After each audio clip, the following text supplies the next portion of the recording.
let's get the formalities out of the way and get right to the beefy stuff. Donkey Kong.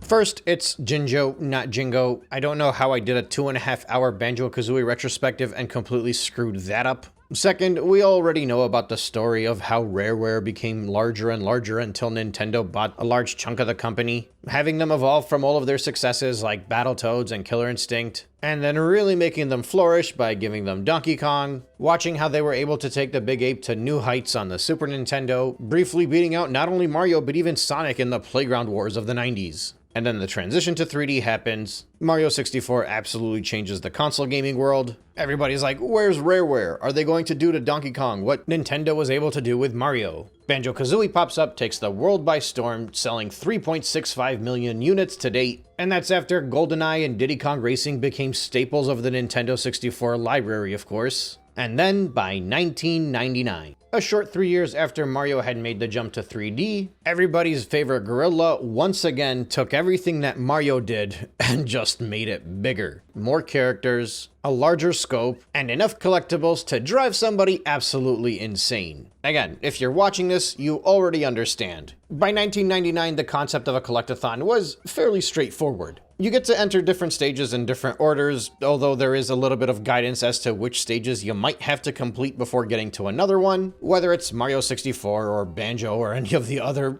dozens of collectathons that were out during that time. You get to collect as much as you can, move on, and if you want to go for full completion, you gotta collect everything. But you do have the option to jump around a bit, and you can usually get to the end of the game, the base game that is, by meeting a minimum threshold. Now, depending on how the game is structured, sometimes you might have to grab a collectible in a later level in order to be able to come back to an earlier level to grab that specific item. Or maybe it's a new power that you unlock, or perhaps a special kind of transformation. But usually, that's about as convoluted as it gets, so while the backtracking may often occur, it's still pretty straightforward. Donkey Kong 64 kind of went a little bit nuts with that. See, the problem with DK64 is not necessarily the amount of collectibles. I actually think the quantity is just fine, and that's primarily because the level design, the challenges, the whole world that you're running through is very much enjoyable and a treat to progress through. Generally speaking, anytime I've ever gone to revisit this title, or anytime anybody speaks highly of this game, it's usually because they genuinely love what the game has to offer in its character, both in relation to the stage design as well as, well, the characters. And I can't speak for others, but I liked grabbing every single one of the collectibles with each of the 5 main characters. The issue, as many of you will no doubt know by now, is more along the lines of how you actually have to switch between the different characters. Spread throughout the stages in this game are various tag barrels. You'll find them sporadically throughout the levels that you're in. Usually they're placed in a location that will generally require you to change characters, and that's useful because every character has their own specific challenges and collectibles to grab on their own. At the surface, each of the stages in this game, as well as the overworld, has 25 golden bananas to be collected. 5 characters, 5 golden bananas each. This already puts most players in a fairly difficult position because the worlds in this game are pretty large. Having to effectively run through the stages 5 times on its own is already a big ask. But what's worse is that throughout these stages, there are specific banana bunches, coins, blueprints, any kind of random collectible that is needed for 101% completion that you can only really grab with a specific Kong. And you won't necessarily know which Kong that is until you pass by that specific banana and notice that you can't collect it. So for example, Donkey Kong gets all of the yellow bananas. Diddy Kong collects the red ones. And likewise, this includes the banana medals and coins. It's not uncommon at all to walk completely past a tag barrel, go down a long corridor or swim in a specific direction, and then find a banana that the character you're using can't collect because they're not the right colored banana. Which means you gotta walk all the way back to the tag barrel, change Kongs, and come back and grab that banana. Think of it like a Metroidvania, but a little bit more convoluted. You know, you're looking around everywhere, you make your way over to a room, you realize that you can't progress beyond that room because you don't have the correct item or power-up or collectible, and then having to come back to that room later once you are stronger, more powerful, more advanced in the title. This puts a player in a position where if they were to enter a stage in their first hour of the game, and then come back to it on their 10th hour of the game, because of how much they've progressed as the game went on, It feels like a whole different stage now because you've learned so much and you've advanced. But that's fun in a Metroidvania because part of the enjoyment is getting lost, figuring out how you can become more powerful, and then revisiting those earlier rooms and completing the task with a new gadget or gizmo. In DK64, while yes, it might be fun to unlock a new character and come back to a stage with their different movements, oftentimes the only benefit of having that other character is simply walking in a straight line and grabbing a banana that the other character couldn't pick up. And if you notice, part of the issue is unlocking said character, because you actually do not get all 5 Kongs when you start the game. And until a specific Kong is unlocked, their collectibles will actually not even show up as you go through the levels. Which means somebody going into this game completely blind, not knowing exactly how the progression system might work, could easily find themselves running through the first level with Donkey Kong, moving on and unlocking Diddy Kong, taking Diddy back to the first level, running through it all again to get his collectibles, advancing forward to unlock Tiny, and then once again bringing Tiny back to the first stage, going through it all again to grab her collectibles, and so on and so forth. And remember, these stages are massive, and there's a lot to collect, so by this point in time, you very well could have been playing for 3, 4, or even 5 hours. And only at that point in time would you realize that it's much more in your interest to run through this stage as fast as you can in order to unlock all of the Kongs, and then come back and retraverse all of these stages, so that instead of exploring the same locations over and over again with each new Kong that you unlock, you could make it a bit easier by going through it all in one go while only backtracking towards the tag barrels when necessary, which is still very tedious and very convoluted. And as the game goes on and you unlock more Kongs and you get to the later stages where there are more linear paths and branches that stick out in their own different directions, this whole process makes the game more than a chore to revisit. In many ways, it kinda stinks. It's bad game design. That's obviously subjective, but it is my opinion, and many people share that same opinion. Especially for a first-time playthrough, and especially if you're somebody that strives for full completion.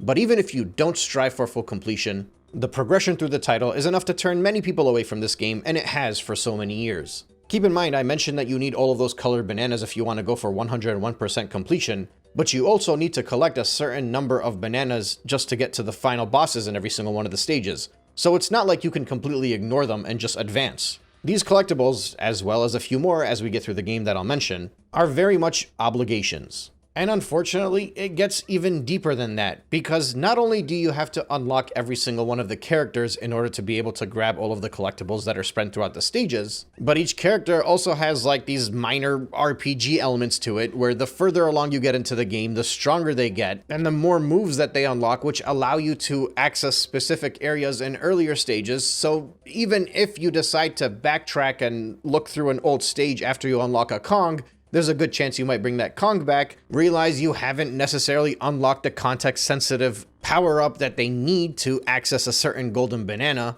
and then once again have to come back and revisit when you do become powerful enough, but even then there's multiple facets to this. So for example, there are music pads all throughout the game. You have to visit Candy Kong when you have a certain amount of coins collected, and those coins are Kong specific, so you gotta use those coins to buy the instrument, and that allows you to use the context-sensitive music pads. You have to visit Funky Kong throughout the game to unlock the specific shooter that you need, but you'll also have to come back and visit him in order to power up your ammo, giving it homing abilities and a sniper scope, which is pretty much required for some of the bananas later on in the game. You also have to visit Cranky's lab as you advance through the game, and each time you visit him, you have to take the specific character that you're using in order to unlock their power-up or their special move. Whether it's for the ability of Donkey Kong to run on his hands so he can go up steep hills, or Donkey Kong to basically be able to be strong enough to pull a lever, Tiny Kong to shrink, Chunky Kong to get larger. It's all just another thing to unlock to access a specific area that you probably already passed by earlier on in the game, spent about 5 to 10 minutes trying to figure out how to get to that specific location, realized that you can't do it, and then just came back 3 hours later when you finally unlocked something that allows you to get through to the next segment. All of this is a derivative of a derivative of a derivative. You need to collect all of the golden bananas, and in order to do so, you have to unlock all of the monkeys, and in order to have all the monkeys and grab all the golden bananas, you have to collect all of the colored bananas, and in order to make sure you can grab all of the colored bananas, you have to grab all of the colored coins, and so on and so forth. And that's completely ignoring that one of the bananas that you have to collect for each of the apes in every single stage is a blueprint, which you can't just grab because that would be easy. You have to grab the blueprint, and take it over to Snide, where he will make you watch a mandatory cutscene to give you your golden banana. Quite frankly, it's a headache, and unless you have a crap ton of nostalgia for this game, like I do, for example, it's not worth really running through the way that it's intended to be ran through. Some people found ways to pass by a lot of this by using glitches. So like there's a thing with fairies, you gotta take a picture of them, but you can't do that unless you grab Chuny Kong and grab a camera so you can take pictures of all the fairies around the games.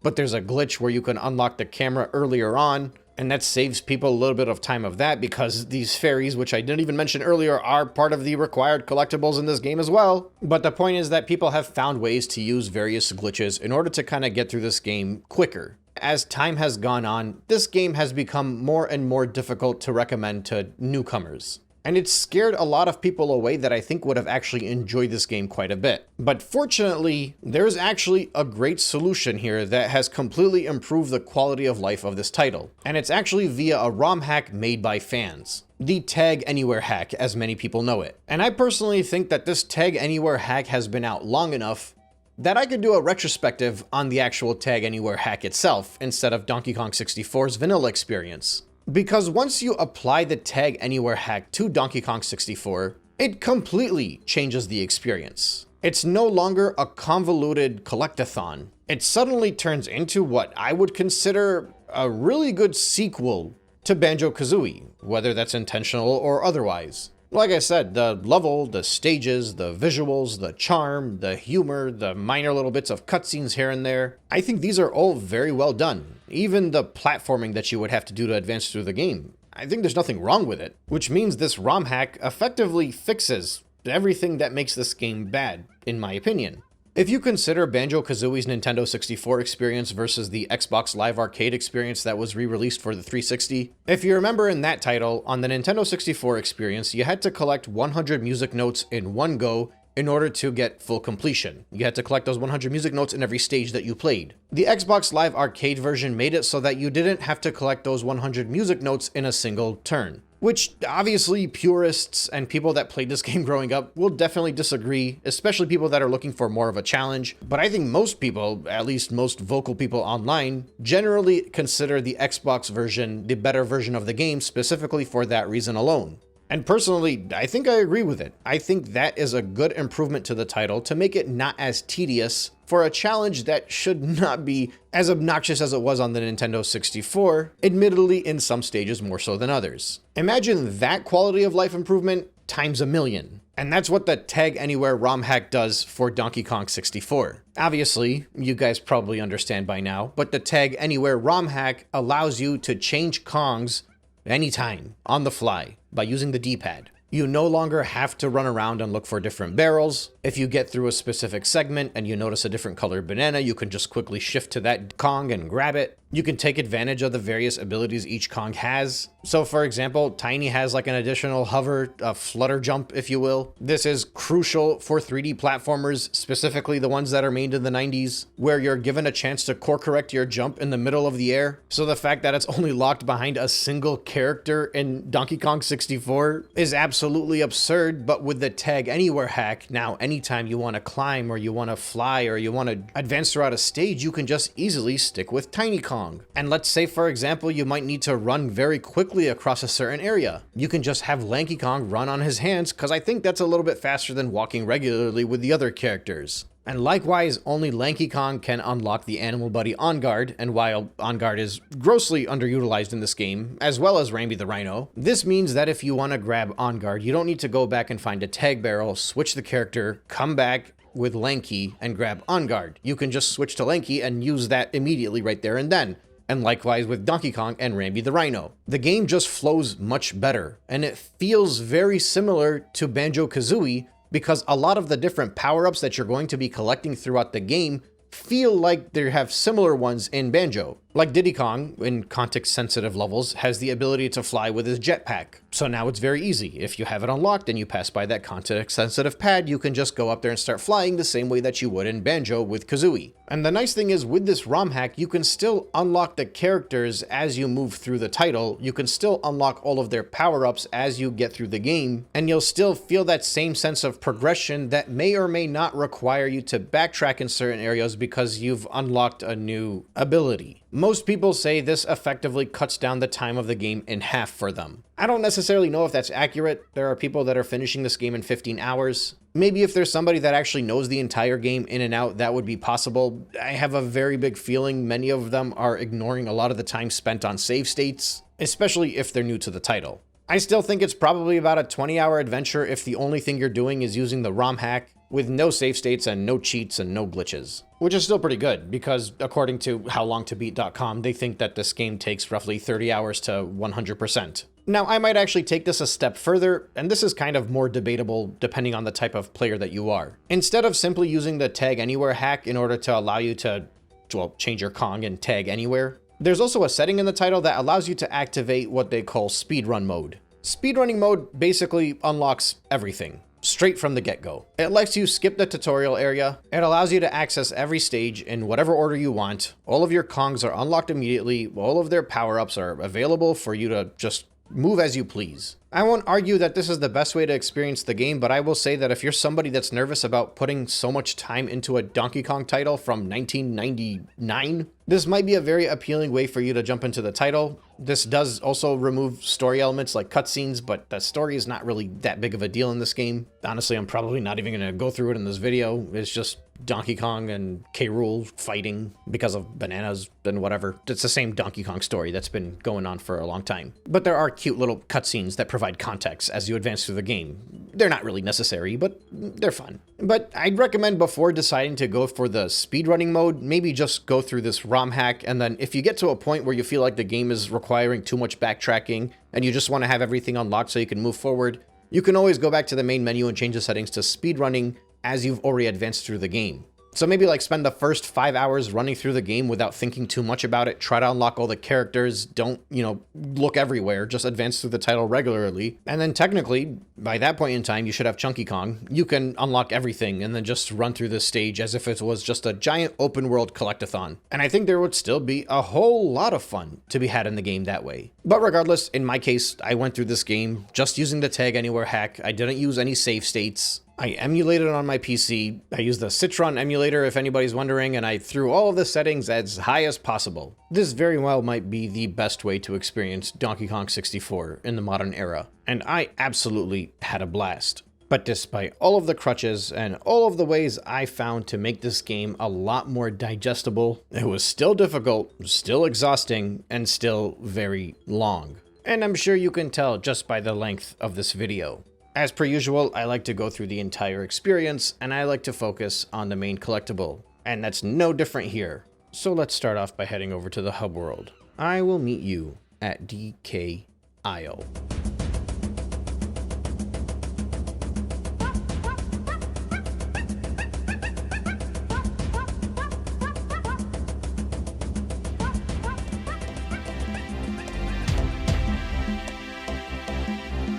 DK Isle is one of the simplest areas to navigate in the entirety of Donkey Kong 64. Unlike many other 3D platformers from the early 90s, I find that it's very difficult to get lost here. And I actually don't think that is necessarily a bad thing. Due to the sizes of the stages in DK64, it's nice to have more of a relaxing and a serene hub world that allows you to simply traverse between the locations you're trying to head towards. Unlike Gruntilda's lair, for example, in Banjo, you'll rarely find yourself wandering around different locales trying to figure out where you need to go next. This is all made simpler by DK64's teleportation pads that are spread throughout the game. As soon as you enter the main area of the hub world, you will find numbered pads that will activate as you enter new stages. These number pads are inside the stages themselves as well, and they allow for fast travel within the stages, and they're activated simply by standing on both pads that would lead to one another. After that, it's a matter of just finding the pads and standing on them and quickly teleporting. This solves an issue that might just be a me thing, but sometimes when you walk away from a game for long enough, you kind of forget where the entrances to the stages are. I don't find that happening in Donkey Kong 64, because all I gotta do is make it towards the entrance of the main area of the hub world, and then I can just teleport back and forth on the pads until I figure out which one I'm trying to go to. And it also has the added benefit of saving a lot of that backtracking time that you otherwise would have done. Which is very important here because even though I consider DK Isle one of the simpler hub worlds, that does not mean that it's small and there's still a lot to traverse, a lot of secrets to be found. And it even contains quite a few collectibles that you might actually have to put some thought into. But for the most part, by simply advancing through this game, you will find all those collectibles along your way as you unlock more characters and more powers for those characters. The main area of DK Isle contains a body of islands, with the two main islands being a giant Donkey Kong Island and a giant Crocodile Island. They're literally shaped like DK and K. Rool, which also leads to a very absurd, if not somewhat humorous, game over screen, if I might add. But outside of that, most of the aisles either have something hidden in there that you will access as you progress through the game, or they will contain some kind of entrance that will take you further along into another stage. You spend this game trying to defeat the main bosses in every stage in order to unlock the cage that is holding K. Lumsy, a croc that went rogue and wants to go against K. Rool. Every time you defeat a boss, you get a key and you take the keys to his cage and it will do a little cinematic clip while it unlocks another door. Another island is the Fairy Island. When you unlock Tiny and you get her ability to shrink, she's able to access this hidden area which will grant you the camera that you will need throughout the game in order to take pictures of the various fairies in each stage. There are 20 banana fairies hidden around this game, and you need to take pictures of every single one of them if you want to reach that 101 completion. Simply put, in order to get through this game, you want to walk around the aisle and find entrances into the different stages. Each stage will actually have a room in the hub world that will lead towards its entrance, and normally in those rooms will be at least 1 or 2 different golden bananas for one of the characters to collect. But you might also find random golden bananas that are hidden in cages that will not be opened unless you unlock one of the character's instruments, or you get access to their gun so you can shoot a switch to unlock their door. To put it simply, if you were to traverse DK Isle in order to grab all of the golden bananas, there are 25 total in here by the way, 5 for each character. Actually, there is a 26th one too, and that's the one that you're granted after collecting pictures of all of the fairies. But if you were to search for these golden bananas earlier on in your playthrough, you'll notice that you can't actually find most of them. And this is because many of them are not accessible until you get to that point in the playthrough. Primarily because, like I said, you need to unlock either a character or one of their powers or one of their weapons. It's for this reason where I think that saving the collectible of the bananas for DK Isle until the very end is probably in a player's best interest. You'll find some golden bananas along your way. That will happen naturally. And at the very end, once you have accomplished everything that you need to get through in this game in order to make sure that you have everything unlocked, it's pretty easy to run through it and just check the final boxes. But that being said, even though it is pretty difficult to get lost in DK Isle, you do actually have to put some effort into your searching and your platforming skills in order to further advance into the games and find the entrances to all these stages. Whether it's climbing up one of the 2 larger islands, or even swimming down below. The vast and open nature of DK Isle gives you a brief look into a simple version of the modern day open world type games, where you may see your destination further out away into the distance, but it is on you, the player, to determine how you're going to make it to those locations. And one of the most memorable aspects of this hub world is the amount of thought and effort they put into it so that as you traverse, you can feel the theme of the stage around you change to better fit the visuals in the specific location you've entered. You might even notice a temperature change. Something might be darker, something might be lighter. Even though DK Isle as a whole might give you that feeling of serenity, of being in a remote, obscure, tropical vacation, there are still many locations and many moments while you're traversing this isle where it will be anything but calm. You might find yourself missing a jump and then having to climb your way back up. You might notice that you spent 5 minutes running in the wrong direction and now you gotta run all the way back because you do not have the portal yet. And as with many of the other hub worlds that we've seen in the other 90s platformers, that makes the time spent here that much more memorable. It's charming, but it's challenging. The music is relaxing yet iconic.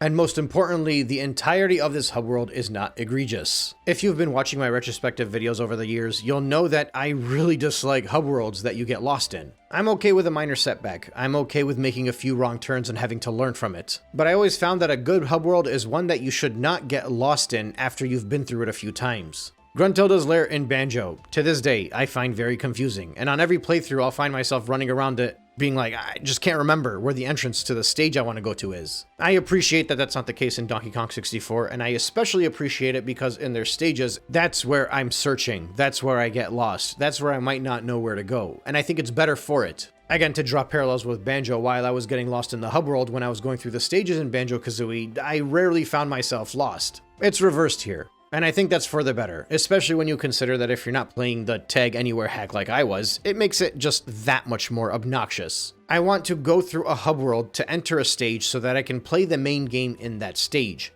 The hub world for me should be a bonus, an extension of the game, but also provide with some of the most memorable music and sights, some of the best hidden secrets that are rewarded for full completion. Basically, it should be easy enough to not get lost in, but not too easy where you feel like this could have just been replaced by a menu. Now, if you notice, I keep saying the main area of DK Isle. And that's because when you're first thrown into this adventure, you start off in the location of the iconic DK treehouse. You won't spend too much time here. This will serve primarily as a tutorial location. You'll be given some simple training from Cranky Kong in order to figure out how to play through the title. And really the coolest thing about this locale in general for me is just starting the game off and seeing the camera pan towards the treehouse. Today, a younger gamer might go back to this treehouse and recall it from all of the various Donkey Kong Country games that we've played over the years, but seeing this opening in 1999 was one of the most surreal experiences when it comes to the shift to the 3D. It was pretty much just as incredible to me as the first time I walked around in Peach's Castle's courtyard. I realize I may not be unique in this, but Donkey Kong Country is one of the first games I ever played. It's definitely the first game I actively went out of my way and put into the console. The treehouse at the start of Donkey Kong Country, for me, is iconic. It's a place I remember spending way more time in than I needed to. So seeing it in 3D is just mind-blowing. But that being said, once you go through the tutorial once, you don't really need to return to this area anymore. As a matter of fact, like I mentioned earlier, if you're doing the speed mode of this game, in the ROM hack, you forgo this location altogether because you don't need to go through the tutorial. You don't need to run around Cranky's hideout and go through these menial tasks that he's giving you just to learn how to play the game. And after you leave it the first time and you save your file, you don't really return to it anymore. You just go straight out to DK Isle because that's where you need to be. That's where you accomplish your tasks. That's where you advance through the title. That's where you collect all of the hidden MacGuffins and find the hidden entrances to the stages. In general, for my videos, I've never actually been a fan of breaking down the collectibles that are available in the hub world, and that's why I'm not running through them one by one specifically. And I think it's because for the most part, as you advance through the title, they just kind of fall in your path. You get stronger, you get a new item, you get a new collectible, a new weapon, a new power-up or ability. And then at that point, it's just a matter of stumbling on those locations. And honestly, when it comes to DK Isle, I would not have it any other way. That being said, as I advance through this playthrough, we will be coming back to DK Isle. I will mention some things that you have to do in order to reach the next stage. Not always, but when it's relevant. But quite frankly, I wanted to start off just talking about how much I love DK Isle before getting into the stages because this is one of my favorite hub worlds. And I wanted to lead off with it instead of putting it at the end of the video. But that being said, I'm ready to actually get into the nitty-gritty of this title. We're going to zoom right past the tutorial. We're gonna jump right over all of the minor plot points and all the tiny little searching you have to do in order to get to the first stage, because it will not take much at all in order to get there. And we're gonna head straight into this adventure that I am so excited to tackle. And I hope you're ready to go on this journey with me, because without further ado, it's time to enter Jungle Japes.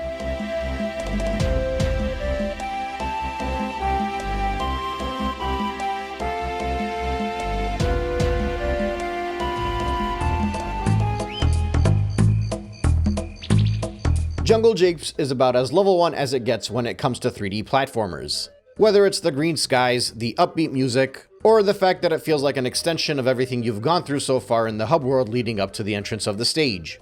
Although it does feel like when you first enter Jungle Japes, it's just a fairly simple stage with not much going on. You'll quickly find out there are so many different hidden routes that make this seemingly small area actually a little bit more interesting to traverse. And that's amplified by the fact that depending on how far along you are in your playthrough, the Jungle Japes experience can be extremely different. Because as I previously discussed, the further along you are in the game, the more the collectibles for each character actually show up on the map. And likewise, the further along you are in the game, the more you've unlocked for your particular character, which means you have more abilities to reach specific areas that you might not have been able to reach 5 or 6 hours ago. This element of advancing through the title occurs pretty much to an extent in every single stage, but it is much more apparent in Jungle Japes, obviously because it's the first stage, and it becomes less of a talking point as you move along in the game. Now I had to consider quite a bit how I wanted to break this stage down for you. In the past, when I've done collectathons, I've tried to make sure I go one stage at a time unless it was a game that required a lot of back and forth. So for example, when I did Mario 64, the goal was specifically to go stage by stage, and if I had to come back later after I unlocked a winged cap, for example, I would just mention that the specific star that I was grabbing actually could not be grabbed initially. You'd have to come back to it after you reach a certain threshold. But when I did Mario Galaxy 2, I took a more linear approach. I skipped stars and levels in certain worlds if I couldn't grab them initially, and instead went for the linear approach and came back to those stages later on when I was covering a world further along in the game. I thought it might be easier for me to do that with Donkey Kong 64, just because that way it would be a lot easier to just go straight through my footage and review the game as I go along. But I figured since this is only really an issue in the first couple of stages in the game, I'd rather focus one level at a time, and especially because there are 25 collectibles in each one of these levels, I'm positive I'd miss a few of them otherwise, and I might miss a few of them even doing it this way. Plus, I kind of like the idea of going through the bananas that you can collect initially with Donkey Kong, and then immediately following through with what I was doing with Diddy and what I would do eventually with Tiny and Lanky and Chunky. This way you can kind of get a feel for how much backtracking you have to do in this game early on before all of the characters are unlocked. And that's whether or not you're using the Tag Anywhere hack, because without it, obviously, this issue would be much more amplified. Now, the first time entering Jungle Japes, you'll obviously only have access to Donkey Kong. You'll start off in an area of a linear path, with the old beaver critters that we defeated plenty of in Donkey Kong Country. You might also notice that along your path there are no collectibles on the ground. That's because they are on top of the palm trees. Or more specifically, they are between the vines that you would have to swing across on these palm trees. Now thankfully, not long before this, we went through a training session where we learned how to jump between vines, so really this is your first chance to put that skill to the test, because later on in that game, if you were to jump between vines and fall on the floor, you would lose a life, you would take some damage. In this area, it's safe, there's not much around you, and if you were to fall, you can just climb up the tree and try again. It's a classic platforming, where it's safer to experiment with something early on in the game so that later on, when there's more risk, a player will know what to do. And you actually cannot move beyond this segment until you master jumping through these vines, which highlights how important it is to learn this. Now, this by no means is complicated, but you have to look at it from the lens of somebody that's playing this at the age of 6 and 7 years old. In any case, once you make your way across, you enter a stage where you collect your first bit of coins, and as you go through it, you'll pass by some cages with some switches on the side that look like peanuts. These are switches that you can later shoot with a specific character's gun, but obviously on a first-time playthrough, you wouldn't know that. When you keep going along, you enter what I would consider the main area of this stage.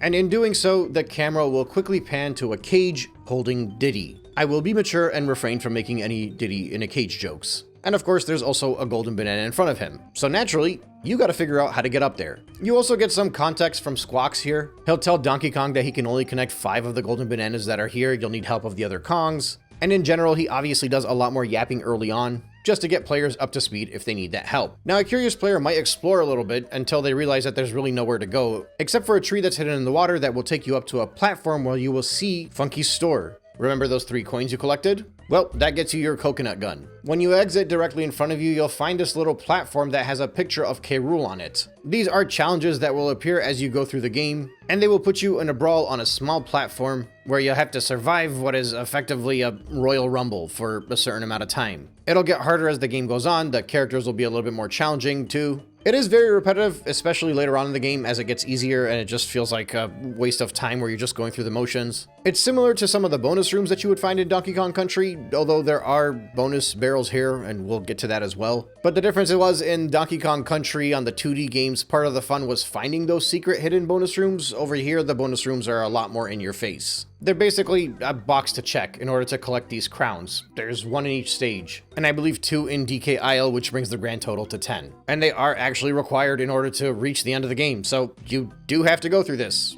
But in fairness, they do serve as a little bit of a litmus test because sometimes the control in this game is very 90s-esque in that you think you're just kind of like mashing a button and then your ape just swings right off the stage. So it does kind of help you gain control because later on in the title, when you're fighting somebody on top of a mountain or on top of a pyramid, you might fall off otherwise. In any case, once that crown is collected, you get to jump through a couple of vines, take a cannon, it'll swing you upwards, you'll grab your golden banana, and on top of all of the areas that were blocking pathways to different areas in the stage, you'll see a button that has a coconut on it similar to the one with a peanut that we saw earlier. And we quickly learned that Donkey Kong's projectile item is a coconut gun. And likewise, on top of Diddy's cage, you'll find 3 different coconuts. So 3 coconut buttons you gotta shoot, 3 of them will unlock Diddy. This forces a new player to learn how to use the coconut gun. It also guides the players towards the cages that lead to different areas so that you can learn that once you shoot those buttons, it will open the doors for that so you can advance. And it also just kind of gives you a challenge to run around the main area for a little bit and learn what there is to offer. Once you make your way around and you shoot the 3 buttons, Diddy will now be unlocked. And since we're playing the Tag Anywhere hack, you can change to him on a whim,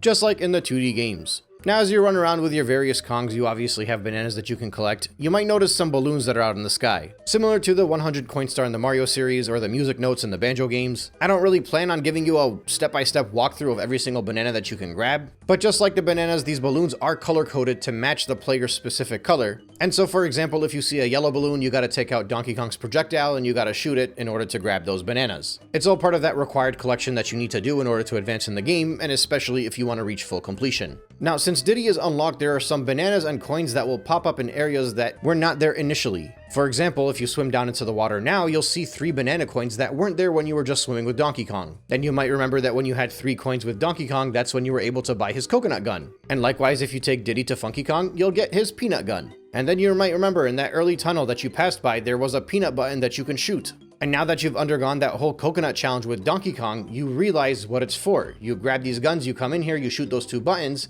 you get more coins, you can grab a golden banana, and you can also shoot a red balloon to get some of Diddy's required collectibles. And as a matter of fact, if you trace your way back towards the beginning of the stage, now you'll notice some red on the ground that were not initially there as well. So in case you didn't notice that different colored bananas don't pop up until you unlock a character, now you'll know for sure. Because earlier when we were there with Donkey Kong, we had to swing between the vines to collect the yellow bananas. There were none on the floor, no red ones or anything. Luckily, you can just use the teleporter to get back to the main area too. And then now that you have 2 characters unlocked, it's a good chance to just kind of run around. You'll hit quite a few dead ends, but you also might notice that there are palm trees with red bananas on top of them, and vines that you can swing through that'll take you to this interesting portal-looking door that has a picture of a hippo and a pig on it.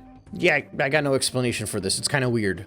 So there are a few of these rooms around the stage. These are effectively the rooms you have to enter to fight the bosses in each of the levels. You're supposed to collect a bunch of bananas so that you can enter these rooms so that you can shoot bananas into the mouth of one of these animals so it weighs more than the other one, and that allows it to unlock the door. Yeah, it's as weird as it sounds. And honestly, what's even weirder is in this specific room, in all of the stages, the ROM hack doesn't allow you to use the D-pad to change characters, so you have to actually use the tag barrel, and it's very annoying. So if you're not somebody that actually went through this game where you realize that you had to keep doing something, go back to the tag barrel, switch character, and then come back and do the same thing again, this is where you'll figure it out. And you'll quickly realize that if it's this annoying when it's like 4 steps away from you, imagine just how much more obnoxious it was to go through this the intended way. In any case, there will be a picture of one of the characters on the door, and that's the one that you're allowed to take inside to fight the boss, assuming you have the correct amount of bananas. And since this is the first fight, it's a pretty low threshold. And naturally, you get to use the main character, Donkey Kong, to take on the first boss fight against this armadillo. He's an armored armadillo that shoots out cannonballs at you. Also, conveniently places TNT barrels that you can grab and throw at him right in front of him. This is a very open and shut boss fight. He'll roll around and try to hit you. He'll try to shoot you a few times, and then you just grab the barrel and throw it at him. You went through this in the training, so you know how to grab an item and throw it, and this is just your chance to put it to the test. Very simple, very easy, very seamless. 3 hits and the first boss key is yours. Now when you do drop down from this area, you might notice that some of the cages are closed, so obviously you're tasked with searching some more. You might remember that there's a golden banana where Deke's hidden in the cage, so this is your chance to climb back up there and grab that. And once you do get that, that's what will open the cages to allow you to access the different areas. And of course, as you're doing that, there are collectibles to grab along the way. There's this little challenge here where you need to shoot the peanut button and then run up the route that sticks out of this mountain. In there, you'll find some challenges where you got to use your projectile. You'll have to learn how to walk some very narrow planks and collect a whole bunch of red bananas because this is an area for Diddy Kong. Now, since we're playing the ROM hack, you can switch to Donkey Kong, but it's a Diddy area, so most of the collectibles here are red. Then there's actually a switch where if you're to ground pound on it, you'll see on the top of the mountain outside of this room that you're in, a gold banana that you can climb up towards, as well as a red balloon for Diddy to pop. Now there's actually more to do and more to be found in this stage, and you'll quickly learn that if you were to advance down the hallway, but it's one of those things where you need to unlock more characters and get more power-ups to come back to. You'll also notice one of Snide's headquarters just outside of this room, and if you go and chit-chat with him, that's when he'll break down for you all of those collectible blueprints that you need to grab. And sure enough, just outside of that, on the far end of the stage, you'll see a tunnel, and along your path inside that tunnel are 2 different Kremlins to defeat that will drop blueprints, but only one of them will drop a blueprint that you can collect with Donkey Kong, the other one will drop one that you can't collect with any of the characters that you currently have. So that's something to keep note of for the future, obviously. And like I said, this whole concept just kind of continues along. The first time you go through it with Donkey Kong, and now with Diddy Kong as well, obviously, you're just gonna keep hitting moments where you're kind of like, I feel like I should be able to come here, but I don't know what I need to do to go there.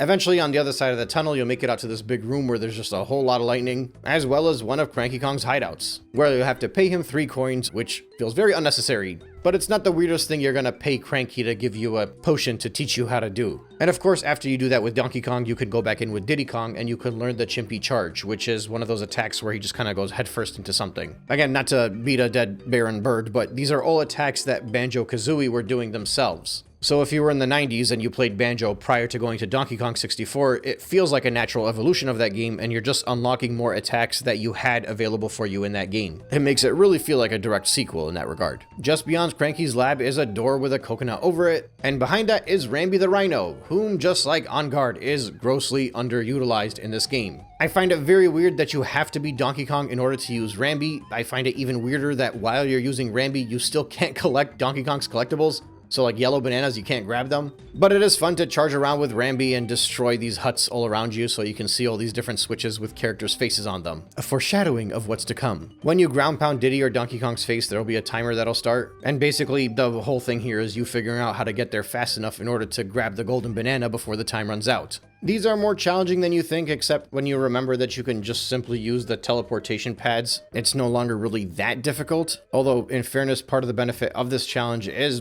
figuring out that you can use those teleportation pads. Honestly, even on this playthrough, it took me about 3 attempts to figure this one out because I just kept forgetting which cage I had to run towards. But as long as you know where you're going, you should make it there in no time at all. Now, along the pathway that takes you towards Rambi, you pass by a hidden route that has a giant wall that only Rambi can break through. This takes you into a little cave where you'll spot your first fairy, but obviously we cannot take a picture of said fairy yet. You'll also see a giant black boulder that you can't do anything about yet. So it's just more stuff to remember when you come back to the stage later. Now, back in the main area, there's another tunnel that we have yet to go through. When you enter that one, there are a bunch of red collectibles and also one of those larger Kremlings that would drop blueprints for you. He's got red hair, so he's obviously dropping the one for Diddy Kong. And jumping through that tunnel will actually take you back to the one that we were in initially, which will bring you back to the main area. Now, I know there was more to collect, but in my playthrough, this is actually when I left the stage the first time. And I came back when I unlocked Tiny. Now, I'd actually recommend not coming back to this stage until you get further along and unlock all 5 characters, but this is just how I went through it for some reason. It's been a very long time since I played through this game. You'll also notice that with every character unlocked, there are more of these doors that open up that have a specific color to them. These are Wrinkly Kong's doors, Cranky's wife, the one that died apparently after the 2D country games. But she's waiting in all of these doors and she's ready to give you hints onto how to find certain things along the game. I don't really use her much, but she's there. Anyway, just like before, now that we've come back with Tiny Kong, it unlocks more bananas available to collect in the stage, more things for you to do. You get to retrace all of your steps and do stuff that you've already done because now there might be a purple banana or a purple coin in that corner. At first you might not find much, but eventually when you do make it to that room with the hidden fairy, in the water now there are purple coins for Tiny to collect, which means you can go over to Cranky's lab and you can get her power up, which is Mini Monkey. But that'll be a context-sensitive power-up, which you won't be able to use until you find specific barrels that you can grab in order to transform temporarily. And of course, in addition to that, you get to go to Fungi Kong and get your projectile there. Now, there is still technically more you can do with Tiny, but I just wanted to make her strong enough to get those power-ups. So at that point in time, I had actually left the stage and went to level 2 again. But then, of course, I came back again when I unlocked Lanky Kong.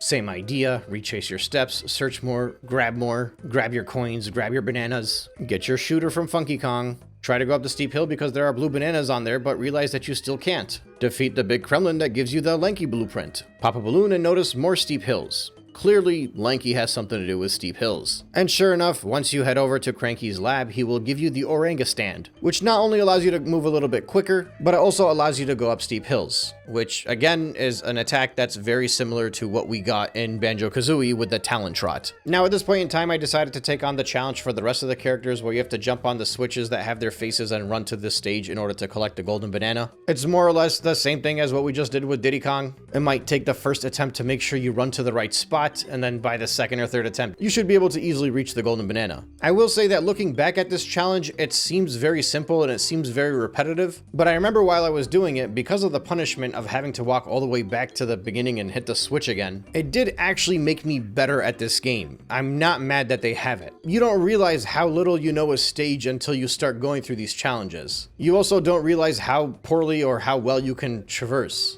So it's a very good way to use the first stage with these fairly simple challenges in order to kind of teach you the ropes. Now granted, by the time you're coming back to do this with Tiny, and especially with Lanky, there's a good chance you've already played for a few hours. But they also make the challenges a little bit more difficult with each character that's unlocked. And the hardest one is going to be Chunky's, obviously. Now, back to Lanky, since we have unlocked the Oranga stand, we can actually use him to get to those steep hills, and one of the steep hills in the cave will take you to a bonus room. This one in particular just requires you to jump on top of the palm trees and swing through them and collect all of the medallions. There are 9 to grab. Honestly, I had a harder time just getting on top of the first palm tree than I did to actually do the challenge. But once you do that, you grab the golden banana. Now back outside of this tunnel with one of those other steep hills that we saw earlier, you can make your way up that, and this time you'll find a door with a peanut on top of it waiting for you, which means it's time to switch to Diddy Kong. This is a weird hidden stage with a picture of DK Isles. There are some bananas to collect throughout, but you'll also notice that there's a golden banana inside that picture of DK Isle. Squawks will give you a hint that it might have something to do with the little pegs on the side, and Link will unleash a swarm of bees, so naturally you need to take out your projectile and shoot the swarm of bees, and that will give you the golden banana. And it actually will also unleash a fairy, which we obviously could not take a picture of right now. We'll have to come back to that when we unlock the camera. But in the meantime, now that we have the little chimp charge attack, we can go back to that area inside the mountain and move further into it where we can actually break down the door for this cage, use some bombs to blow up the big baddies, and then use Diddy's chimp charge in order to slow down these conveyor belts. This will make it very easy to traverse through them, and now you'll end up in a bonus area, which is a minecart section. Similar to all of the other bonus areas, these kind of just get harder as you go through the game. I find these ones in particular to be just a little bit of a time sink, especially because you have to collect enough coins, and I think you have to be fast enough too. So more often than not, I found myself putting in way more effort than need be. Now in this particular instance, I did manage to accomplish it in one try because it was the first one, but as the game went on, I found more and more of these general bonus challenges just getting on my nerves more than necessary. That being said, once you do get through the challenge, you get the 5th and final banana, golden banana for Diddy Kong.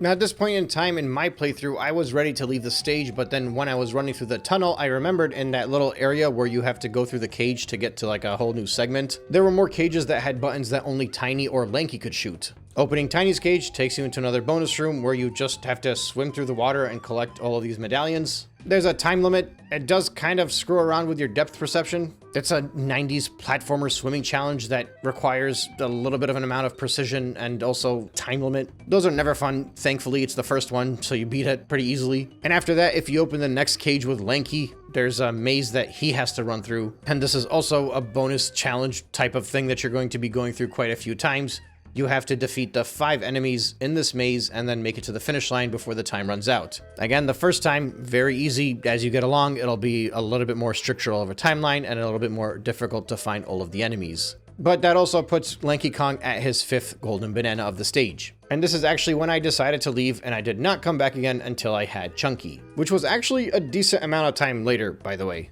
I don't think he's unlocked until you get to the 3rd stage. But honestly, I didn't come back to the stage until I was way further along too. So I had pretty much everything unlocked by this point in time. This time when I came in to finish this level and not return to it anymore. And I'm hoping to kind of go through this a lot quicker because this is a very long segment and it's realistically going to be the longest segment we do. And I'm glad I'm going through it this way because I think it gives you kind of like that pure Donkey Kong experience, or rather the pure Donkey Kong 64 Tag Anywhere hack experience. Because remember, this could be a lot worse if you're not able to just change your character on a whim. That frustration, that returning, that backtracking, this is a very big reason why this game is so infamous. I'm not saying it's not loved by many, I'm just saying that there's a reason that it has the image that it does, and kind of deserves it, to be honest. Alright, so as soon as you enter with Chunky, there's that one area you kept passing by that had a black boulder. He's able to pick it up and throw the boulder, obviously, and he's also able to ground pound. This will break the X on the floor and drop you down below. You also get a banana before you drop down there. Now you're in like the depths of hell right now, running through a very narrow path in a sinister area, grabbing some green bananas along your way, shooting the eyeballs on this bat statue in order to create some things for you to swing across. And in doing so, on one side, you get to defeat another one of the big enemies that'll give you the blueprints, and on the other side, a golden banana. And some coins, of course. Just that quick task, you already have 3 golden bananas, because you got the first one for actually breaking that black boulder before falling down into the depths of this hell. Easy enough. You can follow a trail of green bananas that will take you through the cave. You'll defeat one of the bigger enemies along the way that'll give you Tiny's collectible blueprints. Obviously, there's purple stuff all around here, so if you're playing this game the vanilla way, you'd be using Tiny Kong. You shoot the door that'll open up for you, and you get to like this haven. A hidden, peaceful area that seems like it's reserved for Tiny Kong and Chunky Kong. Starting with Tiny, there's a barrel where you can jump into it and you'll shrink. You get to fall inside this log and grab the first golden banana. And after that, you'll notice some logs around the outside of the stage that you can run through, and that'll just give you regular purple bananas. This is perhaps a good time to talk about these silver crystals. As you move along, you'll get these different power-ups like this Tiny transformation, for example, or Diddy Kong's flight with the rocket boost. Again, to compare it to Banjo, there was a similar collectible that worked on a time limit. That's what these collectibles are for. The more you have, the longer you can use these power-ups for. There's another tiny barrel over onto the side where you can use it to get inside this giant seashell, I think. I don't know exactly what this is, but when you get inside there, there's a giant menacing crocodile that you have to defeat with some bombs, a purple balloon for you to shoot, and then a switch to ground pound to get to an area where you defeat 2 more purple crocodiles and ground pound on another switch, which opens the next gate, and you just keep moving deeper and deeper until you get to the final room where you climb up to the top and you grab the remainder of the bananas and you get the next golden banana for Tiny. Now, in Chunky's case, it's the opposite. When he uses power-up, you become massive. You can climb these giant palm trees, which allows you to get the green bananas, and then you can also enter the bonus barrel. The bonus room here is Minecart Mayhem. Your goal is to survive. Stop me if you heard me before. The track gets a little bit more complicated as time goes on. Eventually, there'll be multiple carts you have to dodge on here. It's like a cute distraction, but could also be painfully boring and annoying later on. And, honestly, I am frequently back and forth on these bonus rooms. Sometimes I think they're like a good addition and they add just some fun extra challenge. Other times they're a time sink and I'm like, why the heck did they put them in this game? This is actually one of the more difficult ones in my opinion, and it's just annoying because I always seem to last quite a while, so I just gotta keep restarting, but I restart after going for a very long time. And I think what's worse is that you actually have to put thought into it. It's not like a reflex challenge, it's more like you gotta think ahead, and sometimes when you're playing this game, you're not trying to like think too much, I guess. I don't know. That's me. I'm playing a game about monkeys, you know? In any case, so once that's defeated, you get a golden banana, you grab your green bananas, and you can leave this area. Of course, sometimes when you're missing a banana, you just gotta speak to Snide and you figure out that that's the one that you didn't use yet. So all that was left for me now was 1 banana for Chunky and 2 for Donkey. As far as Chunky's concerned, there was that one cave along the path where you find the black boulder that you probably passed by a bunch of times already. There will also be a lot of green balloons here to remind you that you do indeed need Chunky for this. Moving the black boulder out of the way will reveal a switch with Chunky's face, and this will give you the chance to do the fast challenge with Chunky, which is by far the hardest one of them. Now granted, I actually made a wrong turn and ended up taking advantage of that and taking a picture of the fairy that we had unleashed earlier, but still this definitely took me a few tries to figure out. And really the trick here is that you need to use the 4 switch to teleport to the one in the main area, and then you want to swim across the water as fast as you can and get to the number 2 switch to teleport to the area up above. And I actually cheated a little bit. I didn't use Chunky for this, I used Lanky because he's quicker. And it definitely took me a few tries to realize I was supposed to use both teleports, so that did waste a few attempts at least. Like I said, each one got more difficult as you went through this. And it culminates with this Chunky Kong one, which is the most challenging, and I literally got it with 1 second to spare. And after that, all that remained is Donkey Kong. So over in the area where the black boulder was that Chunky Kong can jump through, there was actually some vines that you could swing through on top of the palm tree that will take you to like a little bump out in the terrain. Apparently that's where I was supposed to go and I didn't see it. Getting up there will take you to a bonus barrel area where you actually have to do a blast barrel challenge. But unlike in the 2D games, these barrel challenges are actually first person, which I'll be honest was very bizarre the first time I did it. I still think it's kind of weird. The only thing I don't like about these is that there are some other collectibles to grab along the way in addition to the golden bananas. And because everything is along a set path and you can't see everything while you're going through it, you might not realize that, so you might end up repeating this quite a few times because there are like a few bananas that you're missing in order to get full completion. But outside of that, I really like these ones. I think they did a very good job converting the 2D barrel blast challenge into 3D. Once you make it through it, if you're careful, you'll be able to get all of the bananas and grab the final golden banana.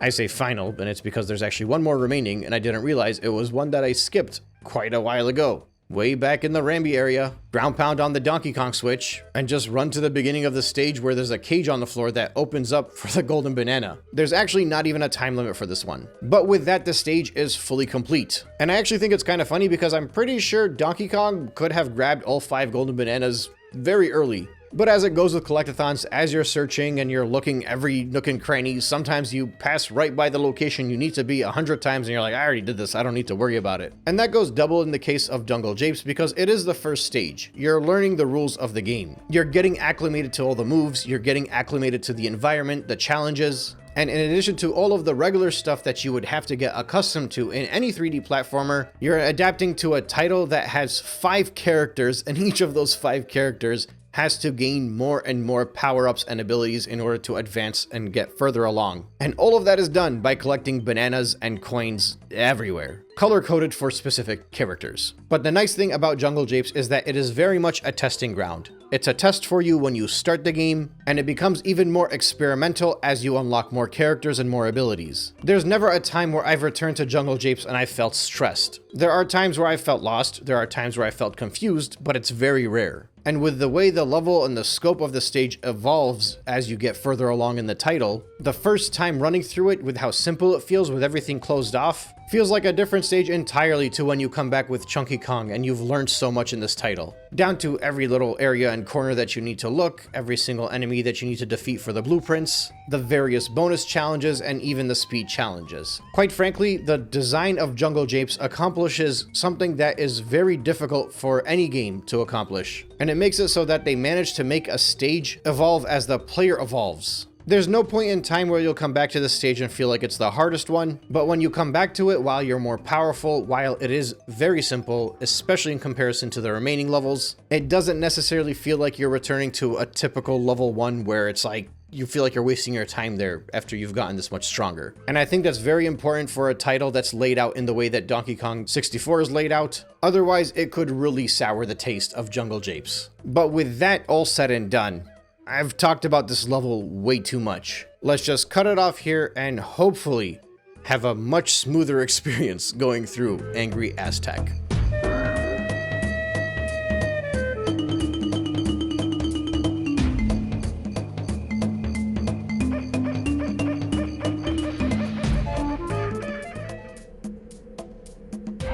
Angry Aztec manages to differentiate itself just a little bit from other desert stages in 3D platformers. When you use the boss key to unlock part of the cage for K. Lumsy, the entrance to Angry Aztec will be unlocked, and a player will just need to undergo a minor platforming challenge to work their way up to the top of DK Isle in order to access the stage. Now, while this is technically a discussion on the hub world, I figure it's worth going through this just a little bit to give you an idea of some of the hidden bananas around here. When you enter the room that contains the entrance towards Angry Aztec, you'll notice 2 gongs. Using Diddy Kong to charge into them will open a hole in the floor where a bonus barrel will rise up from. But it will actually be out of reach for both Donkey and Diddy. So that bonus barrel will actually just remain there until you come back with Tiny Kong and she's unlocked her hover jump. Many secrets around this hub world, and even some extended into the stages, play out like this, where you need one character in order to access the first area so that the second character can collect their golden banana. But for now, let's enter Angry Aztec. Now, the reason I say that Angry Aztec stands out just a little bit is because in most desert stages around the 3D platforming genre, the deserts tend to feel like just an endless ocean of sand. And the stage often comes out feeling a little bit too yellowish. And while Angry Aztec is still a desert, and obviously the predominant color you see is yellow, for me anyway, it doesn't have that same feeling I got in Golby's Valley,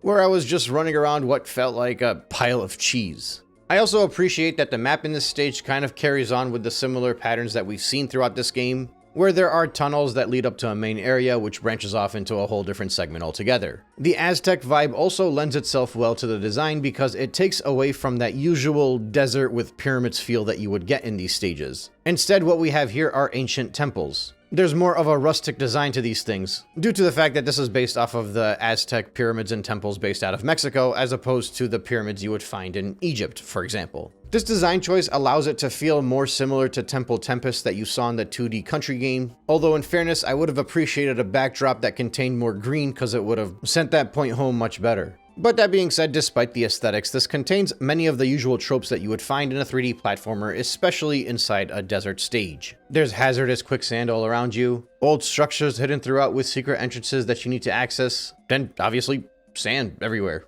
like it's ripped straight out of Tatooine. Now upon entering the stage, there is a long tunnel to run through, with some minor vine swinging tests that if you were to fail you would take a hit on. This is the second stage now, so the training wheels are starting to come off. In the previous stage in that opening tunnel, you passed by a door that had a peanut button on it that you had to come back to eventually. In this stage you'll pass by a pineapple door, and then if you move further along you'll see a coconut door that you can actually access right now with Donkey Kong. There will be an invisible barrel in front of Donkey Kong, and this will be something that you'll need to come back to after unlocking Donkey Kong's ability to use that barrel. Upon entering the main area of Angry Aztec, there will be a cage that contains a llama. See, it stands out. It's not a camel this time, it's a llama. He'll give you a little bit of a hint that the key to his freedom lies in the clouds. And immediately off towards your left, you'll find Candy's music shop. This is where Donkey Kong will unlock the ability to use the Bongo Blast. These music items allow you to basically destroy every enemy around you if you're in a bind. But more importantly, spread throughout the game are context-sensitive music pads that you'll have to play music on with the specific character's instrument that's displayed in order to access the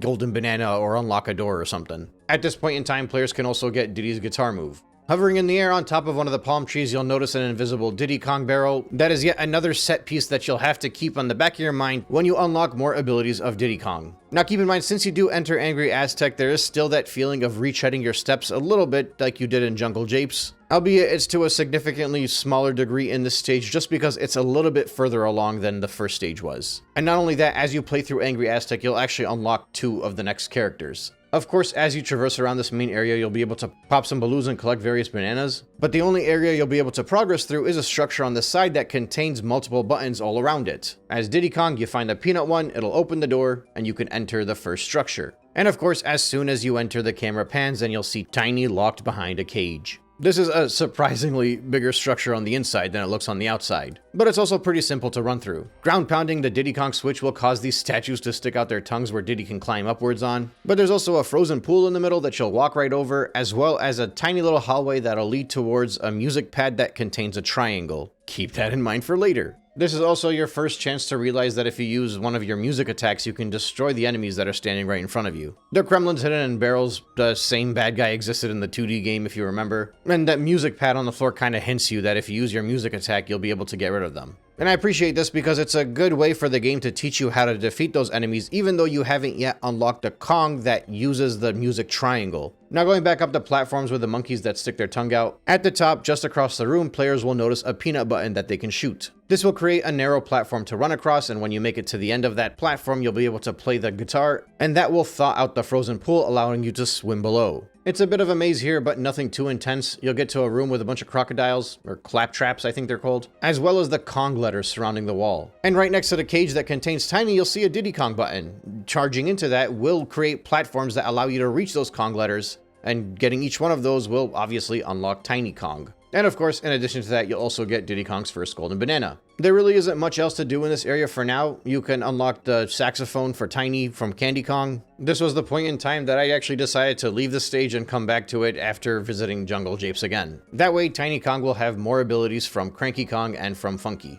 But since I went back to Jungle Japes, I also unlocked Diddy's jetpack. So I'm able to progress through the game now while moving backwards, which is a good example of how many of these non-linear games that require a lot of backtracking are actually discreetly more linear than we think. With Diddy's jetpack, you can fly over to one of the structures where a Kremlin waits you who has red hair. That'll give you Diddy's blueprints for this stage. And strangely enough, landing on that platform plus fighting the guy in that small area did give me a bit of a challenge. I had to keep coming back to it. This is what I meant by those tiny little challenges where you gotta stand on a platform and fight somebody in a close space. At least in this case, when I fall off, I don't lose a life. but I did have to keep flying back there about 5 or 6 times until I finally landed, was able to defeat the enemy and grab the blueprint. Now you can also access that same structure from before, this time coming in with Chuny Kong, and since we unlocked her ability to shrink when we went back to Jungle Japes, this is also a chance to jump into her special barrel and swim into the pool and go through the tiny narrow tunnel. And following that pathway leads to another golden banana. And at that point you can head back to the main area where you can unlock the llama by flying on top of it with Diddy Kong and playing his guitar. Except the llama is still in a cage. This just opens a giant door that leads to a whole nother section of this level, which effectively doubles the size of the stage. Running through these narrow hallways, you'll find some enemies that will give you blueprints, specifically tinies, as well as the usual coins and bananas that you can grab. And you'll also find a secret route that'll lead towards Cranky Kong. These tunnels actually get pretty long and there are a lot of puzzles along the way that you will have to come back to as you progress through your adventure. But in the meantime, the primary trail shows purple bananas, so you're just going to stick with Tiny and move your way towards the next segment. It's another wide open area. One of the structures in the area has a door that contains a picture of a llama, and directly in front of it is a DK pad which will take you through another barrel blast bonus area. Going through that frees the llama, and it also pans the camera behind the structure that you're standing in front of, showing a button that's able to be pushed. Now the neat thing here is that you'll notice these spinning headphones. Standing on top of that increases the amount of music attacks that you can do. It refills your gauge effectively. And this is just a good example of how much better the ROM hack is, because what